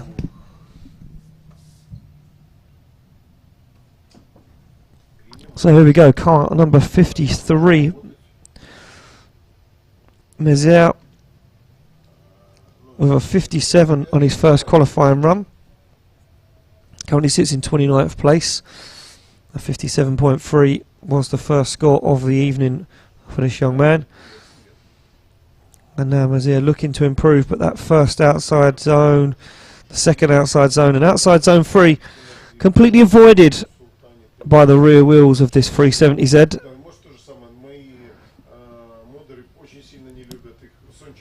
And there we go, run done. No score dropped in yet. We will go back to the line where we see Hussein Musulmani, the Lebanese driver, who at the moment sits inside the top 10 with an 81. Can he replicate that? Can he hold his nerve as we await the score to drop in? So a 42 for Messier's last qualifying run, as we look to Hussein Musulmani, the Lebanese driver, on the line, ready to rock and roll.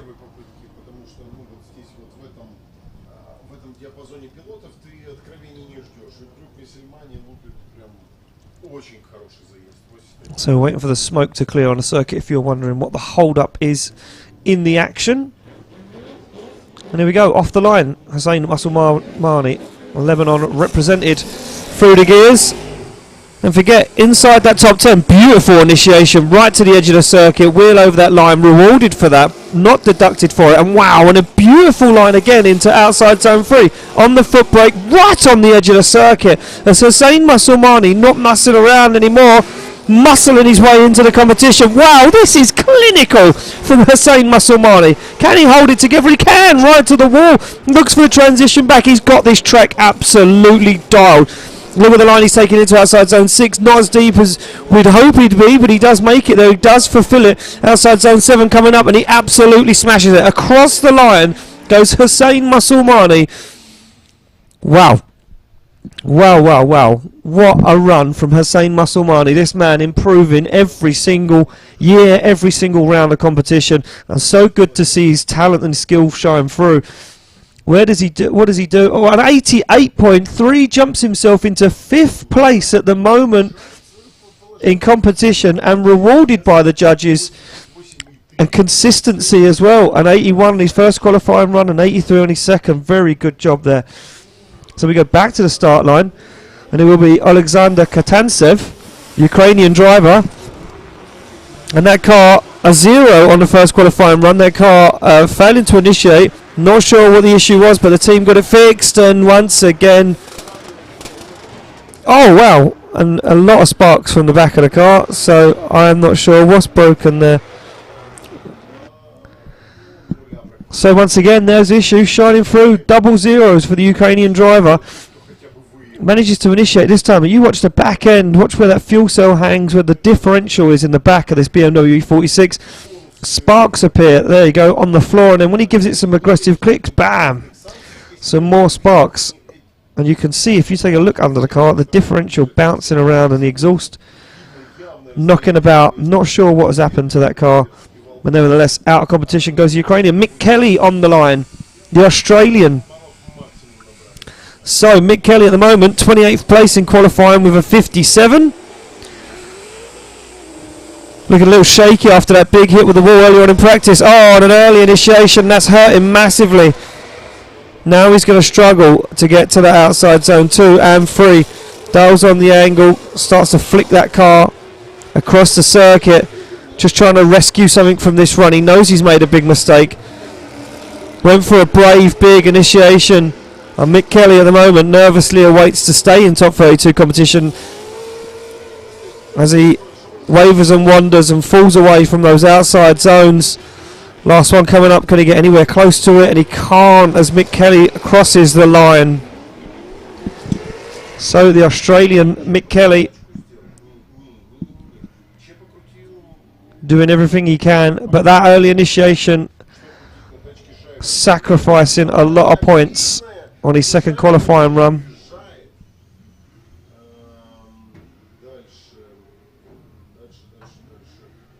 So yeah, 42.7 drops in for Mick Kelly. Unfortunately, not going to be enough to advance any higher up the ladder. So he stays where he is at the moment in 27th. In 28th, sorry. Car number 27 in 28th. Tongue twisters again. All night tonight. So we did miss Yasser Al-Shahrani in his first qualifying run, but he makes it to the line. Yasser Al-Shahrani, the UAE driver, does make it to the line. Full carbon Kevlar boss kitted Nissan 200SX S14. So sits on a 0. His good friend and teammate Nassar currently leading qualifying. What has Yasser got? Big aggressive flick. He knows he has to get it all done on the first run. Goes for it. Big speed, big aggression, big angle as he dials it into outside zone 2 and 3. Looking comfortable in the car right now is Yasser Al-Shahrani to the wall. Wow, clinical from Yasser. Needs to impress the judges. Wants to be up there with his good friend and show him what he's got. Right to the edge of the circuit. Is he going to go for another wall run? He's out! No! No! Wow. And Yasser Al-Shahrani almost putting a big run in the bag. This one, so much potential. Nice initiation, look right to the edge of the circuit, nice and early, gets the job done. Full throttle commitment, just a dab on the foot brake. The car did wobble and waver a little bit in outside zone 2, but nevertheless judges will be rewarding the speed and the aggression, especially there on that wall run. Good transition back. You see, gets it done on the foot brake and the handbrake, so maybe some more points drop there. But nevertheless, this for me was going to be rewarded. Bam, though. Big contact, put the car into an understeer, and unfortunately for Yasser, that's going to be the end of his weekend here. As we look for a score to drop in for Yasser Al-Shahrani, and it will be, yeah, 0-0, unfortunately. Doesn't take a genius to work that out. Sometimes I need a little bit of help, though, along the line. Back on the line, Saeed Ahmed. Car number 12. The UAE driver, as I mentioned earlier, struggled with this car at round 1, put 2 clutches in it in the course of practice before qualifying, didn't make it for qualifying, sits with a 48 at the moment. So car number 12, 33rd place out of competition. Saeed needing more than a 50 now. More than a 50 to climb into top 32. So a few more points left out there to pocket for Saeed Ahmed. As our track staff just check the wall after the contact by Yasser Al-Shahrani.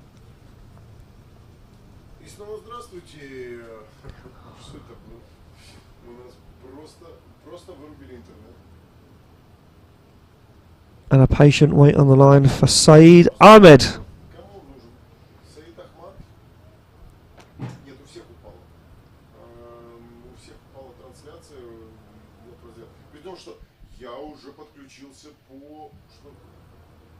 So track staff looks happy from where I'm sitting. I can see those guys inspecting the wall and now making their way back to their marshal points.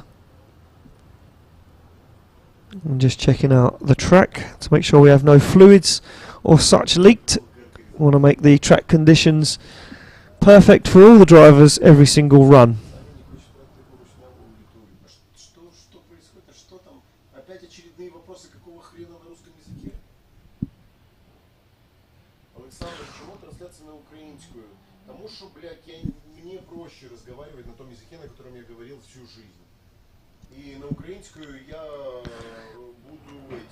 So, well, there we go. Marshals move back to their positions. Everyone is happy. And Saeed Ahmed will now get the option to re-warm the tyres on the back of this Boss kitted Nissan Silvia S14.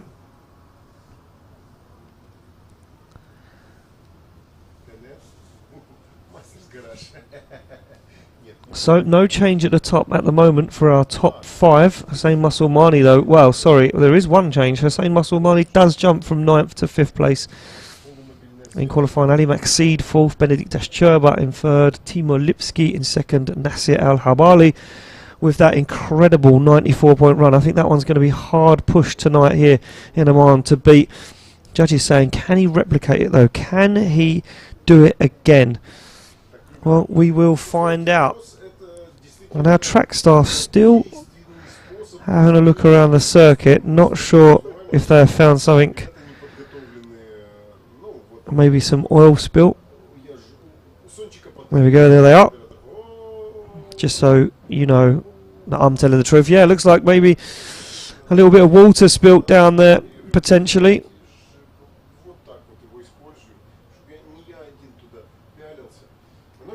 So those guys will clean the track.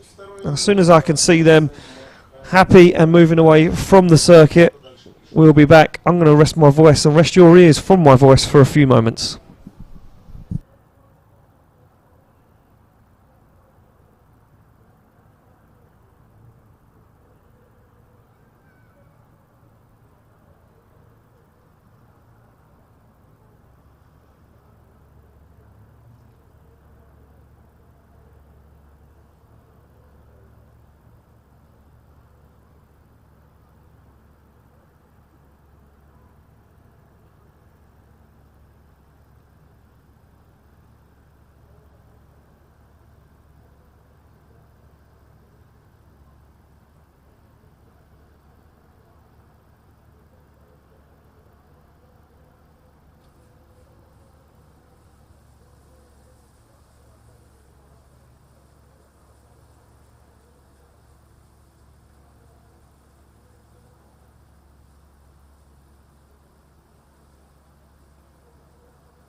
Well, if you're just joining us, you will notice we have a slight clear up on track. A few moments ago, we see Al-Hasani take the rear end of his carbon Kevlar boss-kitted S14 to the wall, and we do believe there was some water drop. So our track staff out there cleaning up that water, making sure the track conditions are perfect for all the drivers. And as you can see on the line, another carbon Kevlar boss-kitted S14, but this one belonging to Saeed Ahmed. Currently sits with a 48 just outside of top 32. 33rd position at the moment for the MENA driver. And if you're wondering why I keep mentioning MENA, well, that is a championship we're held within a championship. So we have the Omani local championship, we have the MENA championship, and the OIDC championship, all combined into one. And MENA, well, that stands for Middle East and North Africa, for you guys wondering at home. And that combines all of these drivers from those countries, and we do have 3 podiums at the end of tomorrow night. The local championship, which is for Omani nationals only, the MENA championship, and of course the one that most of you guys are tuned in for, the Oman International Drift Championship. So Saeed Ahmed now taking the opportunity to rewarm the tyres on the back of this V8 S14, S13, sorry. S13, S14, I'm getting confused. I'm getting old and tired, ladies and gentlemen. It's been a long weekend. Saeed Ahmed pulls to the line. Car number 12, the UAE driver. As I say, dropped off, dropped out. Can he get it back together again? Cones down, but that doesn't matter. Here he goes. Big initiation for Saeed Ahmed, and it is a 180SX. Lovely line into outside zone 2. Needs to hold on to it though. A little dab of the handbrake and foot brake there in that. Drag into the outside zone. Judges will be looking at that one, but he needs to improve. He needs to put more points on the board, and big angle thrown on towards the wall. Gets the transitions done into outside zone 4. Full throttle, full commitment, but he's way shallow. I'm going to transition into outside zone 5. Gets it done. He's blinded by his own smoke there as he gets a nice-ish line into outside zone 6. A little tentative, waits for the transition for outside zone 7, dials the angle on and across the line for Saeed Ahmed. Well, here we go, let's take a look back. Lovely initiation, gets exactly done what the judges asked for. Quite heavy on the foot brake there, we see that front wheel lock up. And we didn't mention that earlier on. Should be a full throttle zone there, you'll see some of the top guys in the championship full throttle through there, not a lot of braking, maybe a little bit of feathering on the left foot brake to balance that car. There's a very long drag round to outside zone 3, but Saeed Ahmed there using the handbrake is not what they were looking for. So car number 12, we'll wait to see where that jumps in. And he moves himself way up the order into 16th place with a 74.3. So Saeed Ahmed there doing a good job, impressing the judges, and scoring a few more points in the bag. Back on the line we go. Riyad Al-Mabsali, the Omani national, in this Toyota Supra, Mark IV Supra, 2JZ of course underneath the bonnet. And Riyad Al-Mabsali gets the thumbs up, slots the car into gear for his second qualifying run of the evening. So Mabsali, a little tentative there, a little waited for that car to react before he fired it in. Currently sitting 10th in qualifying. Starting to make it work now. Nice line into outside zone 3, and Mabsali blew the roof off the place earlier on. Very nice line through outside zone 3. Starting to feel a little bit more comfortable now. Gets himself into the zone. Flirting with danger, putting the wheel that close to the edge of the circuit, but makes it work. Goes wide, not too wide though. Very wide there on outside zone 5. Might get away with it though. See how the judges react to that one. Very tidy line into outside zone 6. Dials on the angle, needs to be careful on the transition. Look at that, pinpoint perfect for Riyad Al-Mabsali. Wow, nice run from Riyad Al-Mabsali, very, very clean. Little wobble there, I think he was waiting to see if the car would react on a clutch kick. Oh, a little catch of understeer, I didn't catch that in the first half of the run. Nice line into 3 though, and doesn't lack commitment, that's for sure. Look at that, pushes that car right to the edge of the track. And the transitions are very, very nice. Exactly what the judges were looking for. And Riyad Al-Mabsali doesn't improve though. Not as nice. 10 points lower. 71. So a few moments there where the judges took points away for wheels off track, and maybe that little wobble coming to outside zone 2. So a 71. Rafat Al-Yahai, 79 on his first qualifying run, needs to improve. As Rafat currently sits 12th. You know, it just looked like he wasn't going to make it out to outside zone 3 as early as what we'd like to have done, and he didn't get it done like that last time either. Is in the show, is safe, I do believe, in 12th place with a 79. As Mabsali now starts to fall apart a little bit, can't really make it out to those zones, just about catches outside zone 5 and barely makes it to 6. Goes for a transition back now as Rafat, the main man from Swap Performance, as I said earlier, a man that helps everybody out here, all the internationals. Such a kind heart and a really nice guy. So Rafat, as you can see there, just didn't allow that car to react the way he wanted it to as he come through outside zone 2. Just didn't really drive the car all the way out to the edge of the circuit, kind of let it do what it wanted to, and it kind of fell away. That really upset his line, and he struggled the whole way through the rest of the run there to get back on that qualifying line, and that's going to hurt his score. So Rafat, 61.7, yeah, stays where he is. And Yasser Al-Matari off of the line.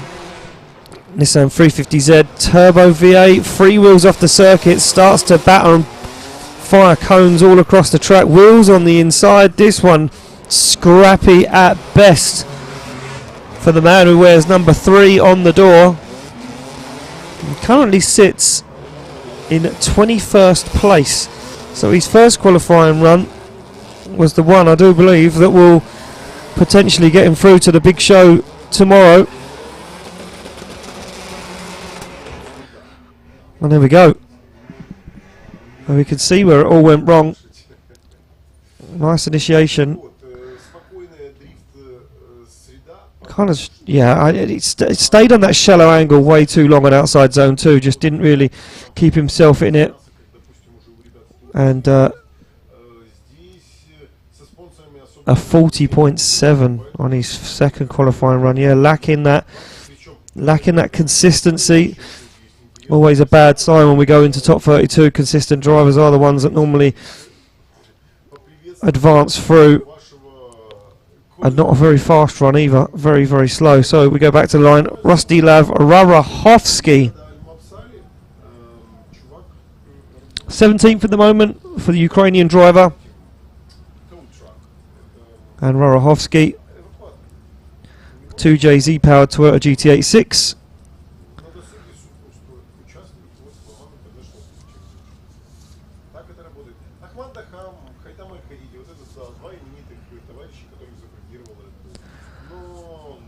Waits patiently on the line for his second qualifying run. Lev-Rohovsky, as we replace the cones taken down by Yasser Al-Matari. There we go, thumbs up, off through the chicane he goes.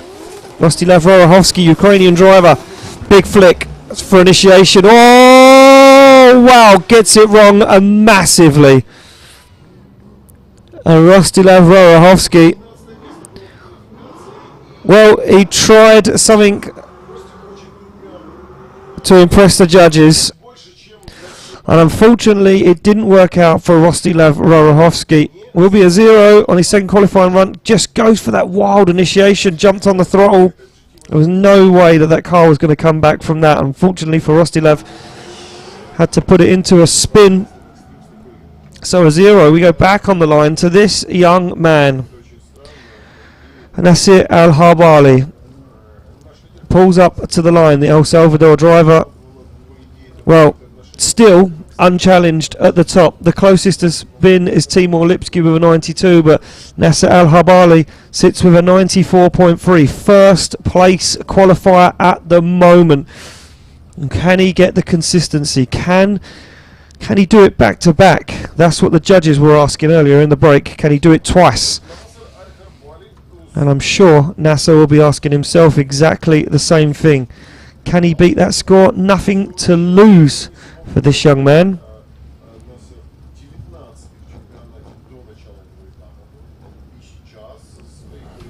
So we wait for some smoke to clear off the circuit from the over-rotation from Rusty Lev-Rohovsky.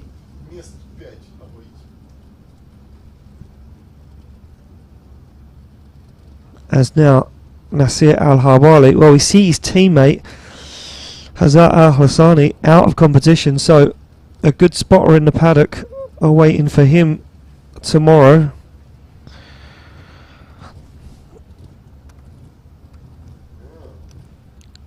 So there we go. He gets the thumbs up and waved away. Yasser Al-Habali. Can he do it twice? And it looks like he's going to try to. Not as aggressive on the initiation as he was before, but wow, what a line into outside zone 2 and 3. Look at the rear tyre right to the edge of the circuit. Habali on the foot brake though, working that car into the zone. This man is dialed. I'll find out what he had for breakfast, because there's a few drivers that need a bowl of that tomorrow morning. Very, very nice for Habali as he transitioned to 5. Oh, a little scrappy there, not as tidy as what it was in his first qualifying run. Big angle in outside zone 6. He makes it work though as he transitions for outside zone 7. Clinical on 7 as always across the line. And Habali, well, he ain't playing this weekend. Here we go. I think he could have been a little bit wider, and that's where it messed him up. Yeah, ever so slightly. He could have been a foot wider on initiation, but nevertheless manages to get that outside zone 1 and 2 absolutely dialed in. And he's got the speed, he's got the grip. The car is fast through the circuit, so he's going to be a challenge tomorrow for our top 32 drivers. Midline for outside zone 4, not risking anything with points. But this, for me, this transition, yeah, there's a little bit sacrifice. You can see him on the foot brake through the transition. And that's going to hurt him. It hurt outside zone 6, that's for sure. And transition back 7. Look at that, right to the edge of the track. Very, very nicely done. Keeps it clean and a good run for Yasser Al-Habali. Not impressed the judges though. An 83.3. His second qualifying run. Not enough to improve, but he stays where he is in first place at the moment. Ahmed Al-Amri in this V8 Nissan Silvia S15. I mentioned it earlier, a few drag races out there. Check out the zoomies out the front bumper. Very inventive from Ahmed Al-Amri, the Omani national. Well, here we go. 88.3. I think he's comfortable enough. He's definitely going to push himself, that's for sure. Ahmed Al-Amri, very nice line. Wow, that's beautiful into outside zone 3. So nice. Exactly what the judges want to see. Wow. Ahmed Al-Amri is really pushing himself this weekend. As Al-Amri already 6th in 6th place. Wow, right to the wall for Ahmed Al-Amri. Oh, and a little shallow on 5. It could have been textbook for Ahmed Al-Amri, and that comes him up a little bit short on outside zone 6. Works it into 7 across the line, and these guys are getting so good. Here we go, look at this, the initiation absolutely pinpoint perfect, and the line for outside zone 2 and outside zone 6 clinical for Ahmed Al-Amri. Gets himself right to the edge of the track. Look at that, no messing around, didn't want to risk a thing. The transition back again, perfect, goes for the midline on outside zone 4. Proves to the judges he's got that commitment, and then there, boom, just says to him, I can get close to the wall. But then just there, that one little falter, and that upsets that line into 6 as well. Nevertheless, we're splitting hairs as we talk about these guys. Ahmed Al-Amri, well, he does jump up the order. A 90.7 puts him in 4th place at the moment. Wow. Wow, wow, wow. Off the line, Clint Van Oort, the Dutchman. What can he do? A 79 on his first qualifying run. Nice initiation from Clint Van Oort. A little wobble, a little waver. Oh, and the D-bead. A D-bead from Clint Van Oort, and I mentioned it. I mentioned D-beads 20 minutes ago, saying these guys, they get away with running low tyre pressures because there's nothing to hit. But you can't run them that low. A 79 at the moment keeps Clint Van Oort in 13th position. It will be a 0 on his second qualifying run. And we go to the crowd favourite, to the local hero, Ali Al-Belushi. Lalu steps up to the plate. And Clint Van Oort, wow, he'll be absolutely gutted with that run. Clint Van Oort sits nervously in 13th place, enough to keep him in the show. 54 now required for a spot in top 32. Scores are jumping up, but we are almost into the top 10 of drivers. We do not have many other drivers. We have a few drivers out of competition, but not many. As we now see Lalou leave the line. Through the gears, hammers down, does Lalou. Working away at that steering wheel, looks for that wide line to outside zone 2 and 3. I think he just caught a wheel on 2 and he's now just made his way into outside zone 3. Not lacking any commitment, but just lacking that little bit of flair, that little bit of an exclamation mark for the judges. Needs to prove to them he's got what it takes to score a little higher. A 67.7 is enough to get him into the show. Sits in 23rd at the moment. There's Ali Al-Belushi. And across the line he goes. So 67.7, 23rd place for Ali Al-Belushi. As we take a look back at this run, try and dissect it even more than we did before.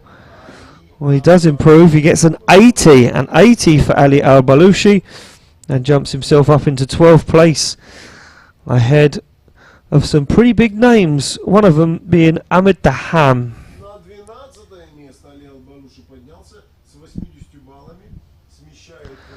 So Belushi doing enough to impress the judges, the Omani national and the local driver. As we go back to the start line to Ian Biz Phillips, the business, all the way from the UK. Comes off the line, Magnussen supercharged, Chevrolet V8 powered, Nissan 350Z. Nice initiation. Should have let that car scrub to angle there a little bit more, and he didn't. Held off, but now makes it work. What am I to comment on this man's driving? Well, there we go. Falls out of outside zone 3. Now he's going to struggle to make it work. As Ian Phillips gets himself into outside zone 4. Looks out of the window. You can see him struggling to keep that car into that zone. Looks for a transition back on 5 and stalls up a little bit. Can't seem to get the rear wheels of that 350Z into that zone. Gets it outside zone 6. Go for the transition. Dials on the angle all the way to the edge of the circuit and across the line. As Ian Biz Phillips finishes up his second qualifying run, a 77. I think he might just be safe enough at the moment. Yep, 15th at the moment for Ian Biz Phillips. As I mentioned a minute ago, I can't see anyone challenging him now to knock him out of top 32, but needs that consistency. As Ian Biz Phillips tries everything he can to get this 350Z into a comfortable position before top 32 competition tomorrow. Don't forget, we're live from Muscat, Oman at the OAA for round 2 of the 2023 Oman International Drift Championship at 4 PM local time. So that is 1 o'clock GMT. Let's take a look for Ian Biz Phillips. He scores 62.7, no improvement. And we go back to the start line to Andreas Vasiliauskas, the Lithuanian. A 74 for him.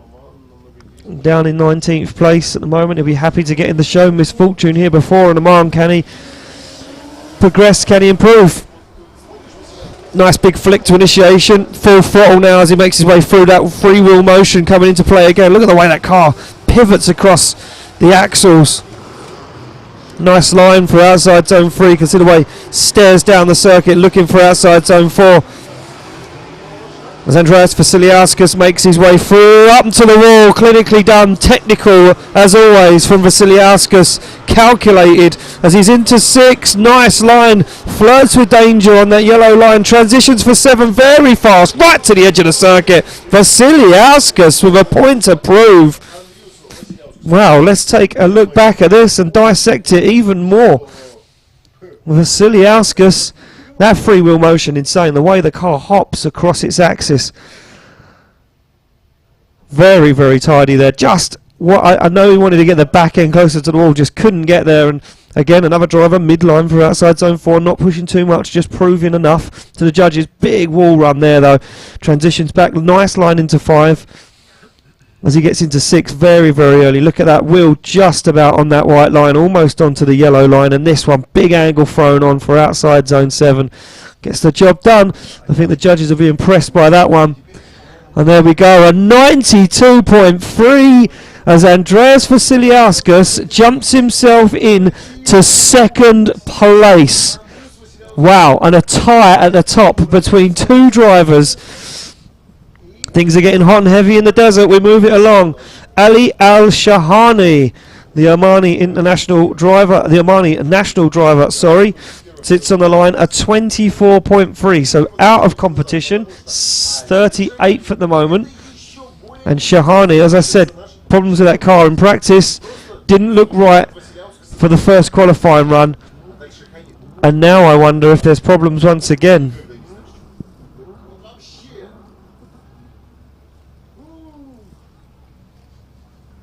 They started painting what they've done. Can you smell it? Yeah. Well, there we go, the rumble of a V8 sounds as Ali Al-Shahani makes his way nervously through the chicane. I'm not quite sure what that's all about. And a big let off on throttle, but nevertheless hammers down, but that's going to affect him. That lack of speed, that lack of commitment into the initiation is really hampering any kind of possibility here of a good qualifying run, and Shahani just really struggling to gel with his track, struggling to gel with that qualifying line requested by our judging panel tonight, and as always, and for the full 4 rounds here of our IDC Season 5. Kieran Hines, our head judge, Vernon Zvanefeld and Wada Ukba, our other judge. So there we go. We look for a score to drop in, and I don't know if Ali Al-Shahani has done enough, and he hasn't. He gets a 38 on his second qualifying run, and that is him out of the show. The cut-off now at top 32 is a 54 still, and I do believe we have three zeros coming up, so potentially a little bit of movement in top 32 still, and some big drivers yet to step up to the mark. So up next, Ali Maqseed off of the line, the Kuwaiti driver through. Big initiation from Maqseed. This guy is so fast through the circuit. Can he tame the beast? Can he keep it together? Wow, what a line into outside zone 3. Maqseed right to the edge of the circuit. Oh, he's in the wall! Maqseed tags the wall, moves the wall.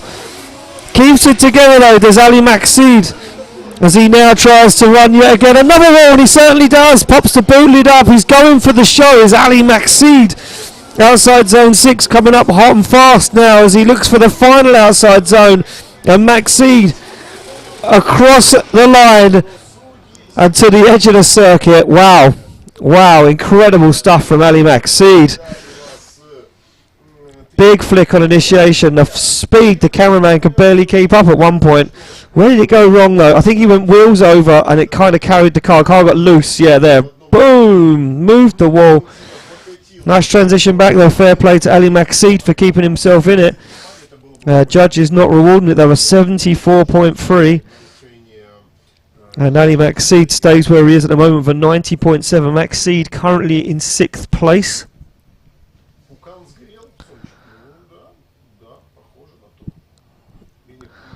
And Ali Maqseed putting on a show for us and for you guys at home and the limited number of people in the grandstands. Timo Lipsky pulls to the line in this 2JZ powered BMW E46, the Ukrainian young gun. 92.3, currently tied with Vasiliauskas for 2nd and 3rd place. So this will come down to Lipsky's 2nd run. He will need to score a 74 or more, I do believe, to move ahead. If I'm correct, correct me if I'm wrong.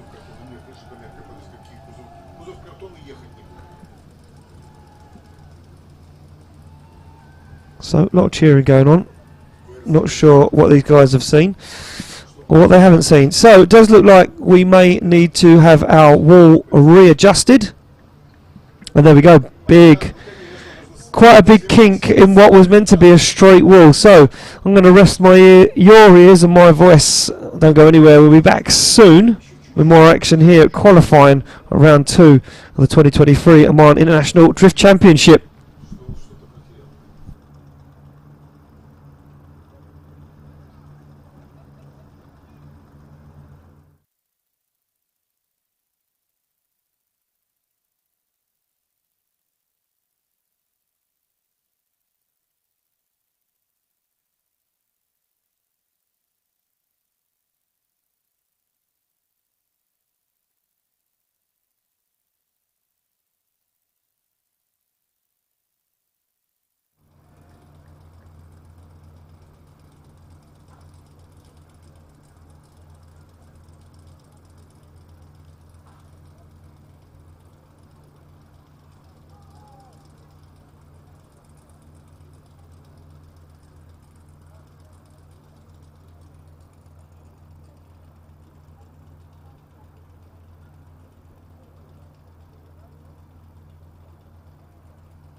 Well, here we go, ladies and gentlemen. Looks like we are almost ready to rock and roll and carry on with our qualifying runs. We're almost there. We're almost at the end.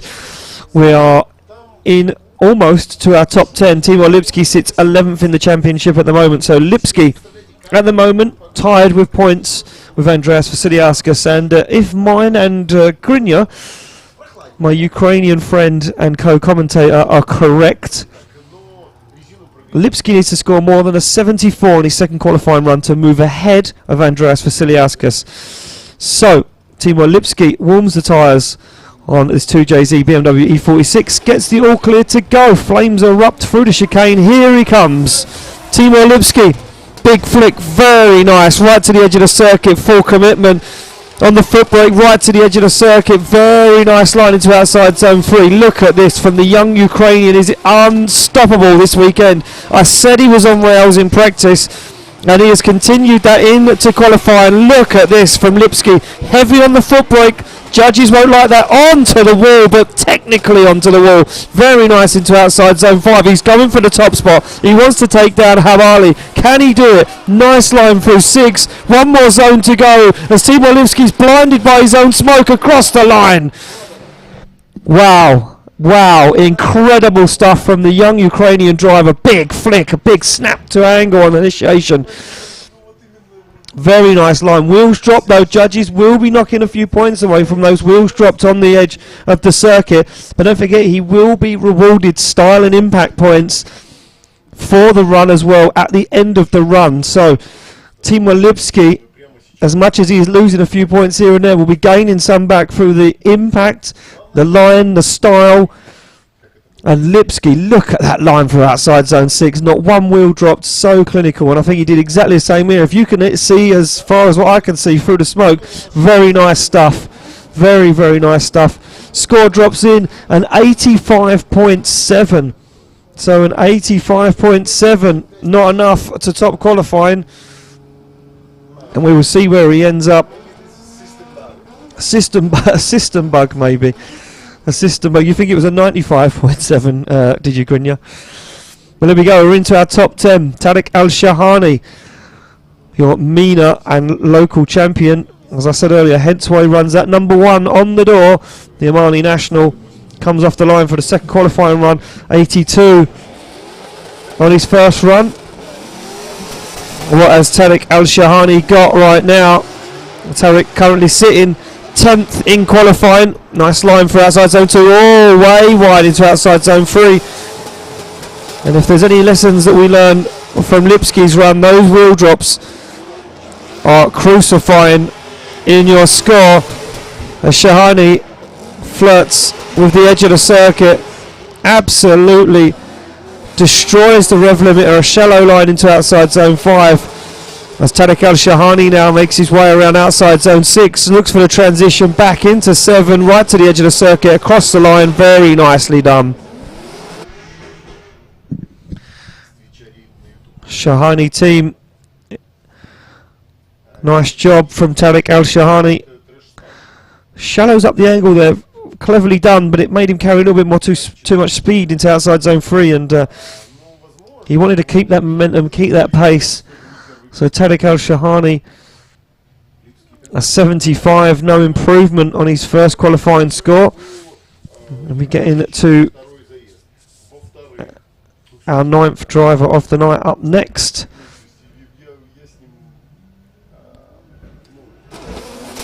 So off the line, through the gears, Haytham Al-Hadidi. A car failure in his first qualifying run. He sits on a 0. Time to get it all done right now. Can he put on a show? Can he impress the judges? Some big scores in. He wants to be up there. He wants to be high up in the order, trying to claw back some points lost at round 1. As Haytham Al-Hadidi goes nice and wide towards the wall, looks for a nice line into 5. He does get there as he heavily applies the foot brake into outside zone 6, dials on the angle, transitions back, big angle, handbrakes, and he messes it up massively across the line. Hadidi, big mistake across the line. Nice initiation though from Hadidi, carried a lot of speed, a lot of pace, big commitment. You can see the way that steering wheel though adjusting massively into outside zone 3. As Hadidi just keeping the wheel in the outside zone, transitions back. Full throttle for outside zone 4, nicely done. Does go over, looks for the wall, transitions back, does shortcut 5 ever so slightly. And then heavily on the foot brake there, and then really for me the biggest mistake creeping in was this. Transition massively on the handbrake, and he's going to sacrifice a lot of points there. So we look for his score to drop in, car number 32. He drops into 17th place with a 75.3.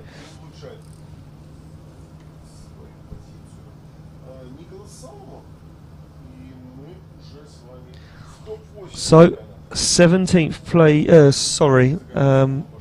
20th place for Haytham Al-Hadidi with a 73.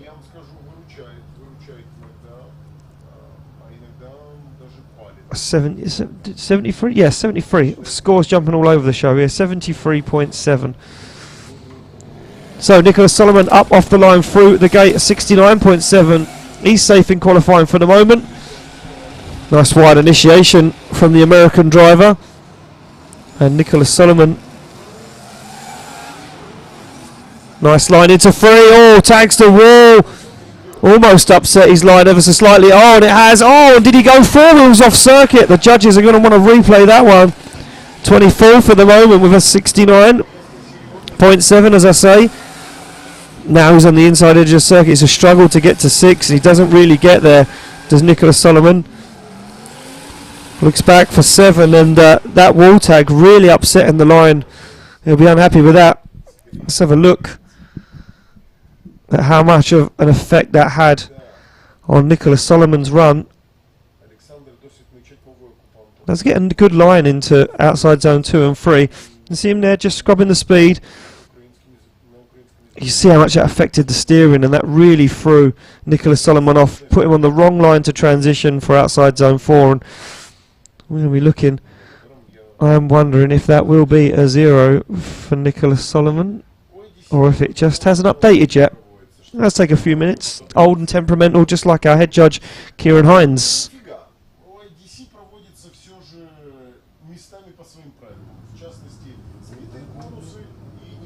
So a 44 for Nicholas Solomon. It doesn't look like Dmitry Zhyvoronok will make it to the line. So it's a 0-0 for the Ukrainian driver. We move it along to Benediktas Cherba, a 91. Sits him at the moment in 4th place. Could he be a contender for the top spot? And he'd like to think so himself, as Benediktas Cherba, the Lithuanian.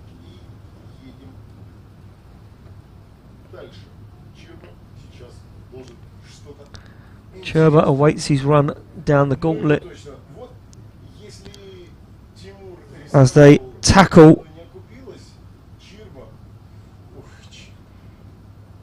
this track this weekend. There we go, slots the car into gear, off the line, Benediktas Cherba. So, what has the Lithuanian driver got? Shallow initiation there, doesn't really fulfill all of outside zone 1, but a nice line nevertheless in to outside zone 2 and 3. Full throttle as Cherba goes nice and wide, keeps it clean though, doesn't want to make any contact. Good transition back into outside zone 4. Very, very nice line in outside zone 4, really fulfilling that zone. Goes to take it to the wall but keeps it within the white lines, and Cherba very deep in 5 as well. Into 6, wheels over for Benediktas Cherba. Looks for the transition back, Benediktas Cherba full throttle. You can barely see him through his own smoke as he finishes up the run. So Benediktas Cherba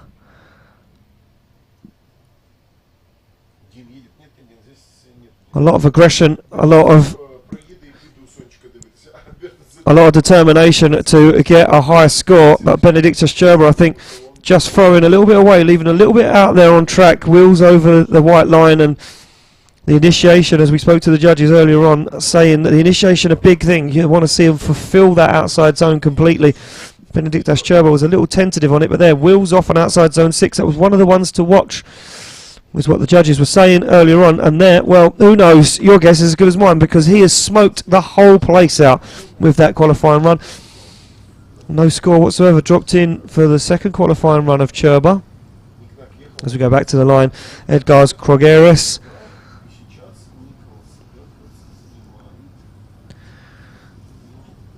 And the Latvian driver sits on the line, finished 4th at round 1.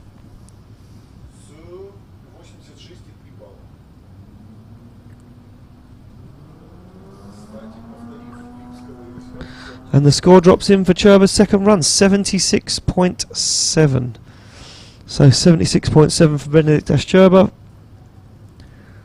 And a nice score on the board for him with a 91. Will stay where he is in 4th place unless he's challenged.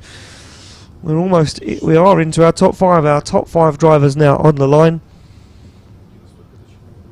as Edgars Krogeris, I'll get it right one day. I'll wait to see his run. We just wait for the smoke to clear on the circuit. As you can see it there across the roof of the car, the smoke hanging, making it very difficult for the cameras to see, and more importantly our judges to see.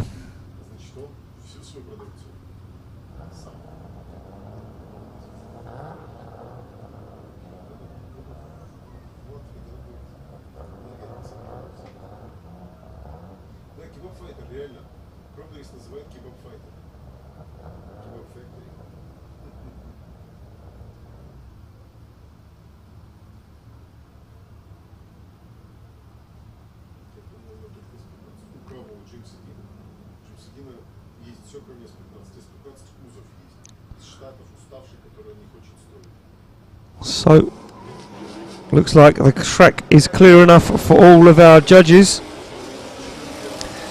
Edgars Krogeris, big initiation, fires that car in.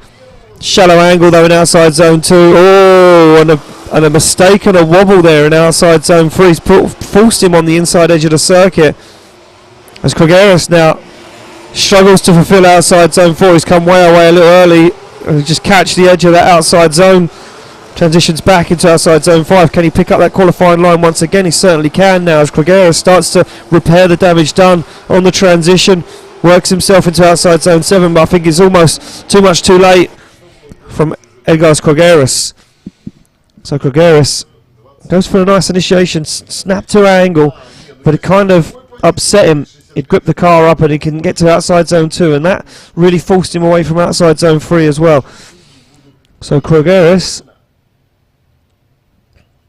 currently sits in 25th position, and a 57.3 is where he'll end up on his second qualifying run. A 65 will keep him in the show for tomorrow. And now Sergey Krumits moved to the drop zone with a 55. Only one more driver back that can contend that, and that is Alan Hines. Back on the line we go. Will be Steve Bagsy Piagioni through the line. The 2022 champion off the line, ready for action, nice and wide, big commitment, absolutely perfect midline, nice and wide onto outside zone 2. He's looking to contend, nice here, but he's going to fall off of outside zone 3, struggles to stay in it, but he does make it happen in the end. Bagsy transitions across the circuit for outside zone 4, full throttle, big commitment, big push towards the wall, technically done and clinically cleaned up there by Bagsy, and outside zone 5 as well. Very, very nice for Bagsy. A little wheel drop as he enters outside zone 6, but he makes it work. Flicks the car back across the circuit as Bagsy fulfills outside zone 7. Job done. Shakes his head though, doesn't look like he's too impressed with that run. Let's take a look back. Very nice initiation. That's exactly what the judges were looking for. Right to the edge of the circuit, fulfilling all of that zone. And that line into 2 was nice as well. Here, though, for Bagsy, not sure what happened. Looked like he came off throttle, and then once he got back onto it, the car didn't react as well. Not sure what fell off the back of the PS13 there, of the Monster Energy driver, as it bounced off the wall. Nice wall run. That was so cleverly done, so cleanly done by Bagsy. But their wheels off, look, once again into outside zone 6. He knows there's a few mistakes just creeping in. And outside zone 7, nice job there too, but you can see, shakes his head a little bit there. Not too happy with that run was Bagsy. So there we go, run drops in and it isn't as good, 86.7. And Bagsy stays where he is at the moment in 8th place in qualifying. Back on the line, the big upset. Alan Hines, round 1 first place qualifier, 3rd place on the podium at round 1, currently sits out of qualifying. Drive shaft bolt snapped in the first qualifying run. So now Alan Hines, 3rd in the championship, all to play for.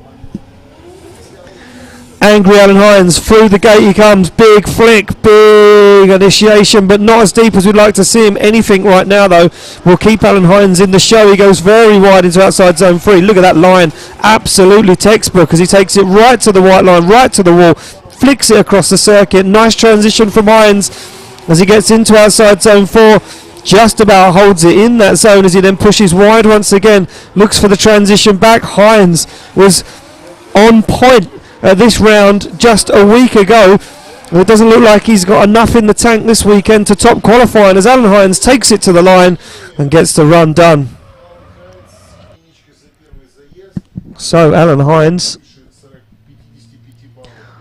we'll wait for the score to drop in for him and see where he ends up as Alan Hines.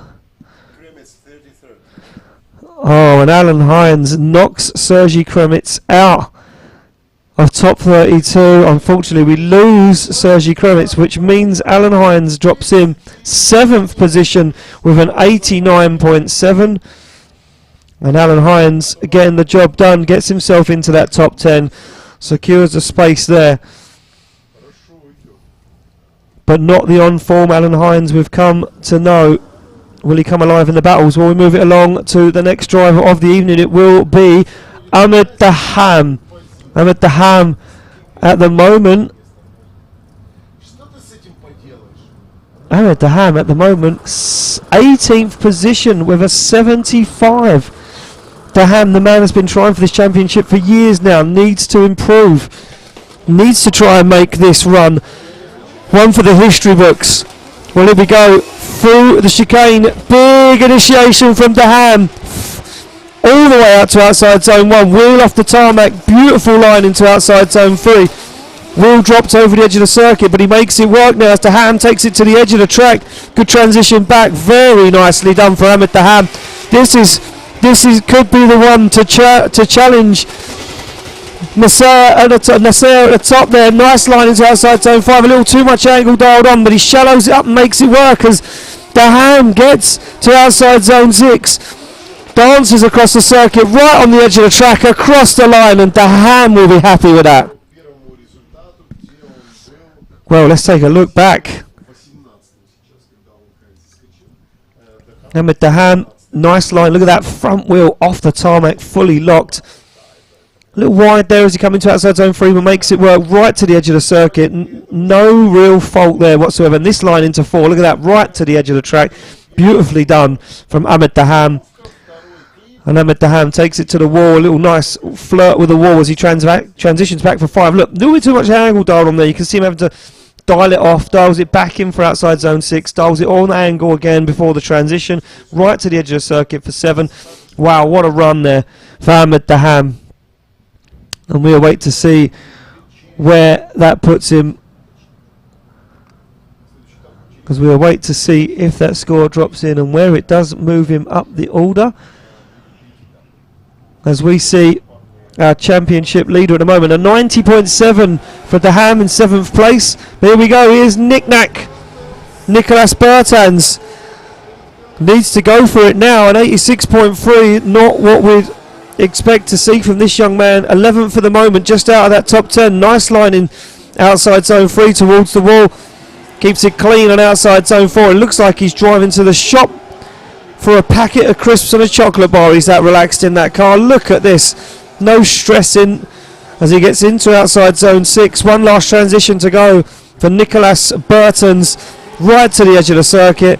Nicely done for Nicolas Bertans. Well, here we go. Look back at the initiation. Nicely done. That car gripped up. You can see midliner taken into outside zone 2. Gets into outside zone 3. Midline not as wide as what we'd expect to see. And Bertans, though, so controlled, so calm. No erratic movements. Exactly what the judges like to see in the car. And Nicolas Bertans, wow, well, believe it or not, Nicolas Bertans scores exactly the same as he scored in his first qualifying run. An 86.3 and an 86.3. Stays where he is in 11th position, just outside of that top 10. But your championship leader, well, gets himself into the show. So let's take a look at the scores.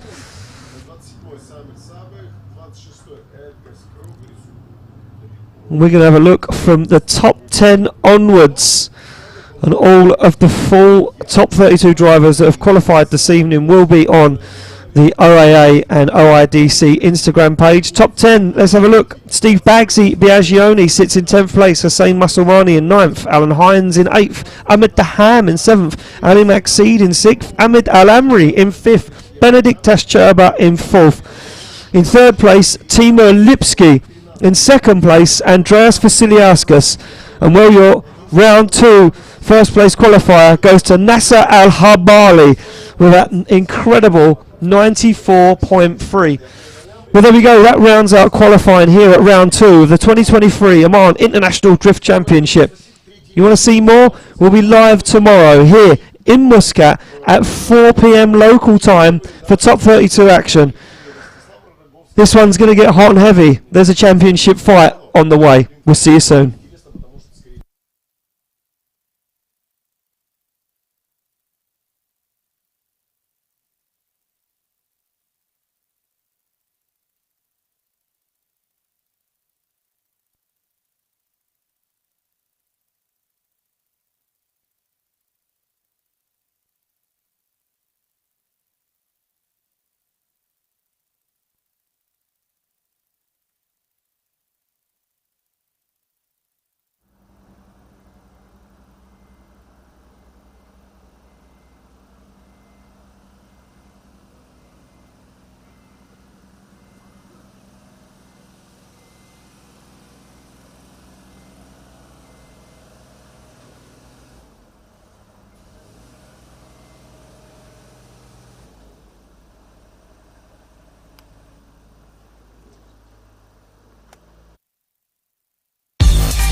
power.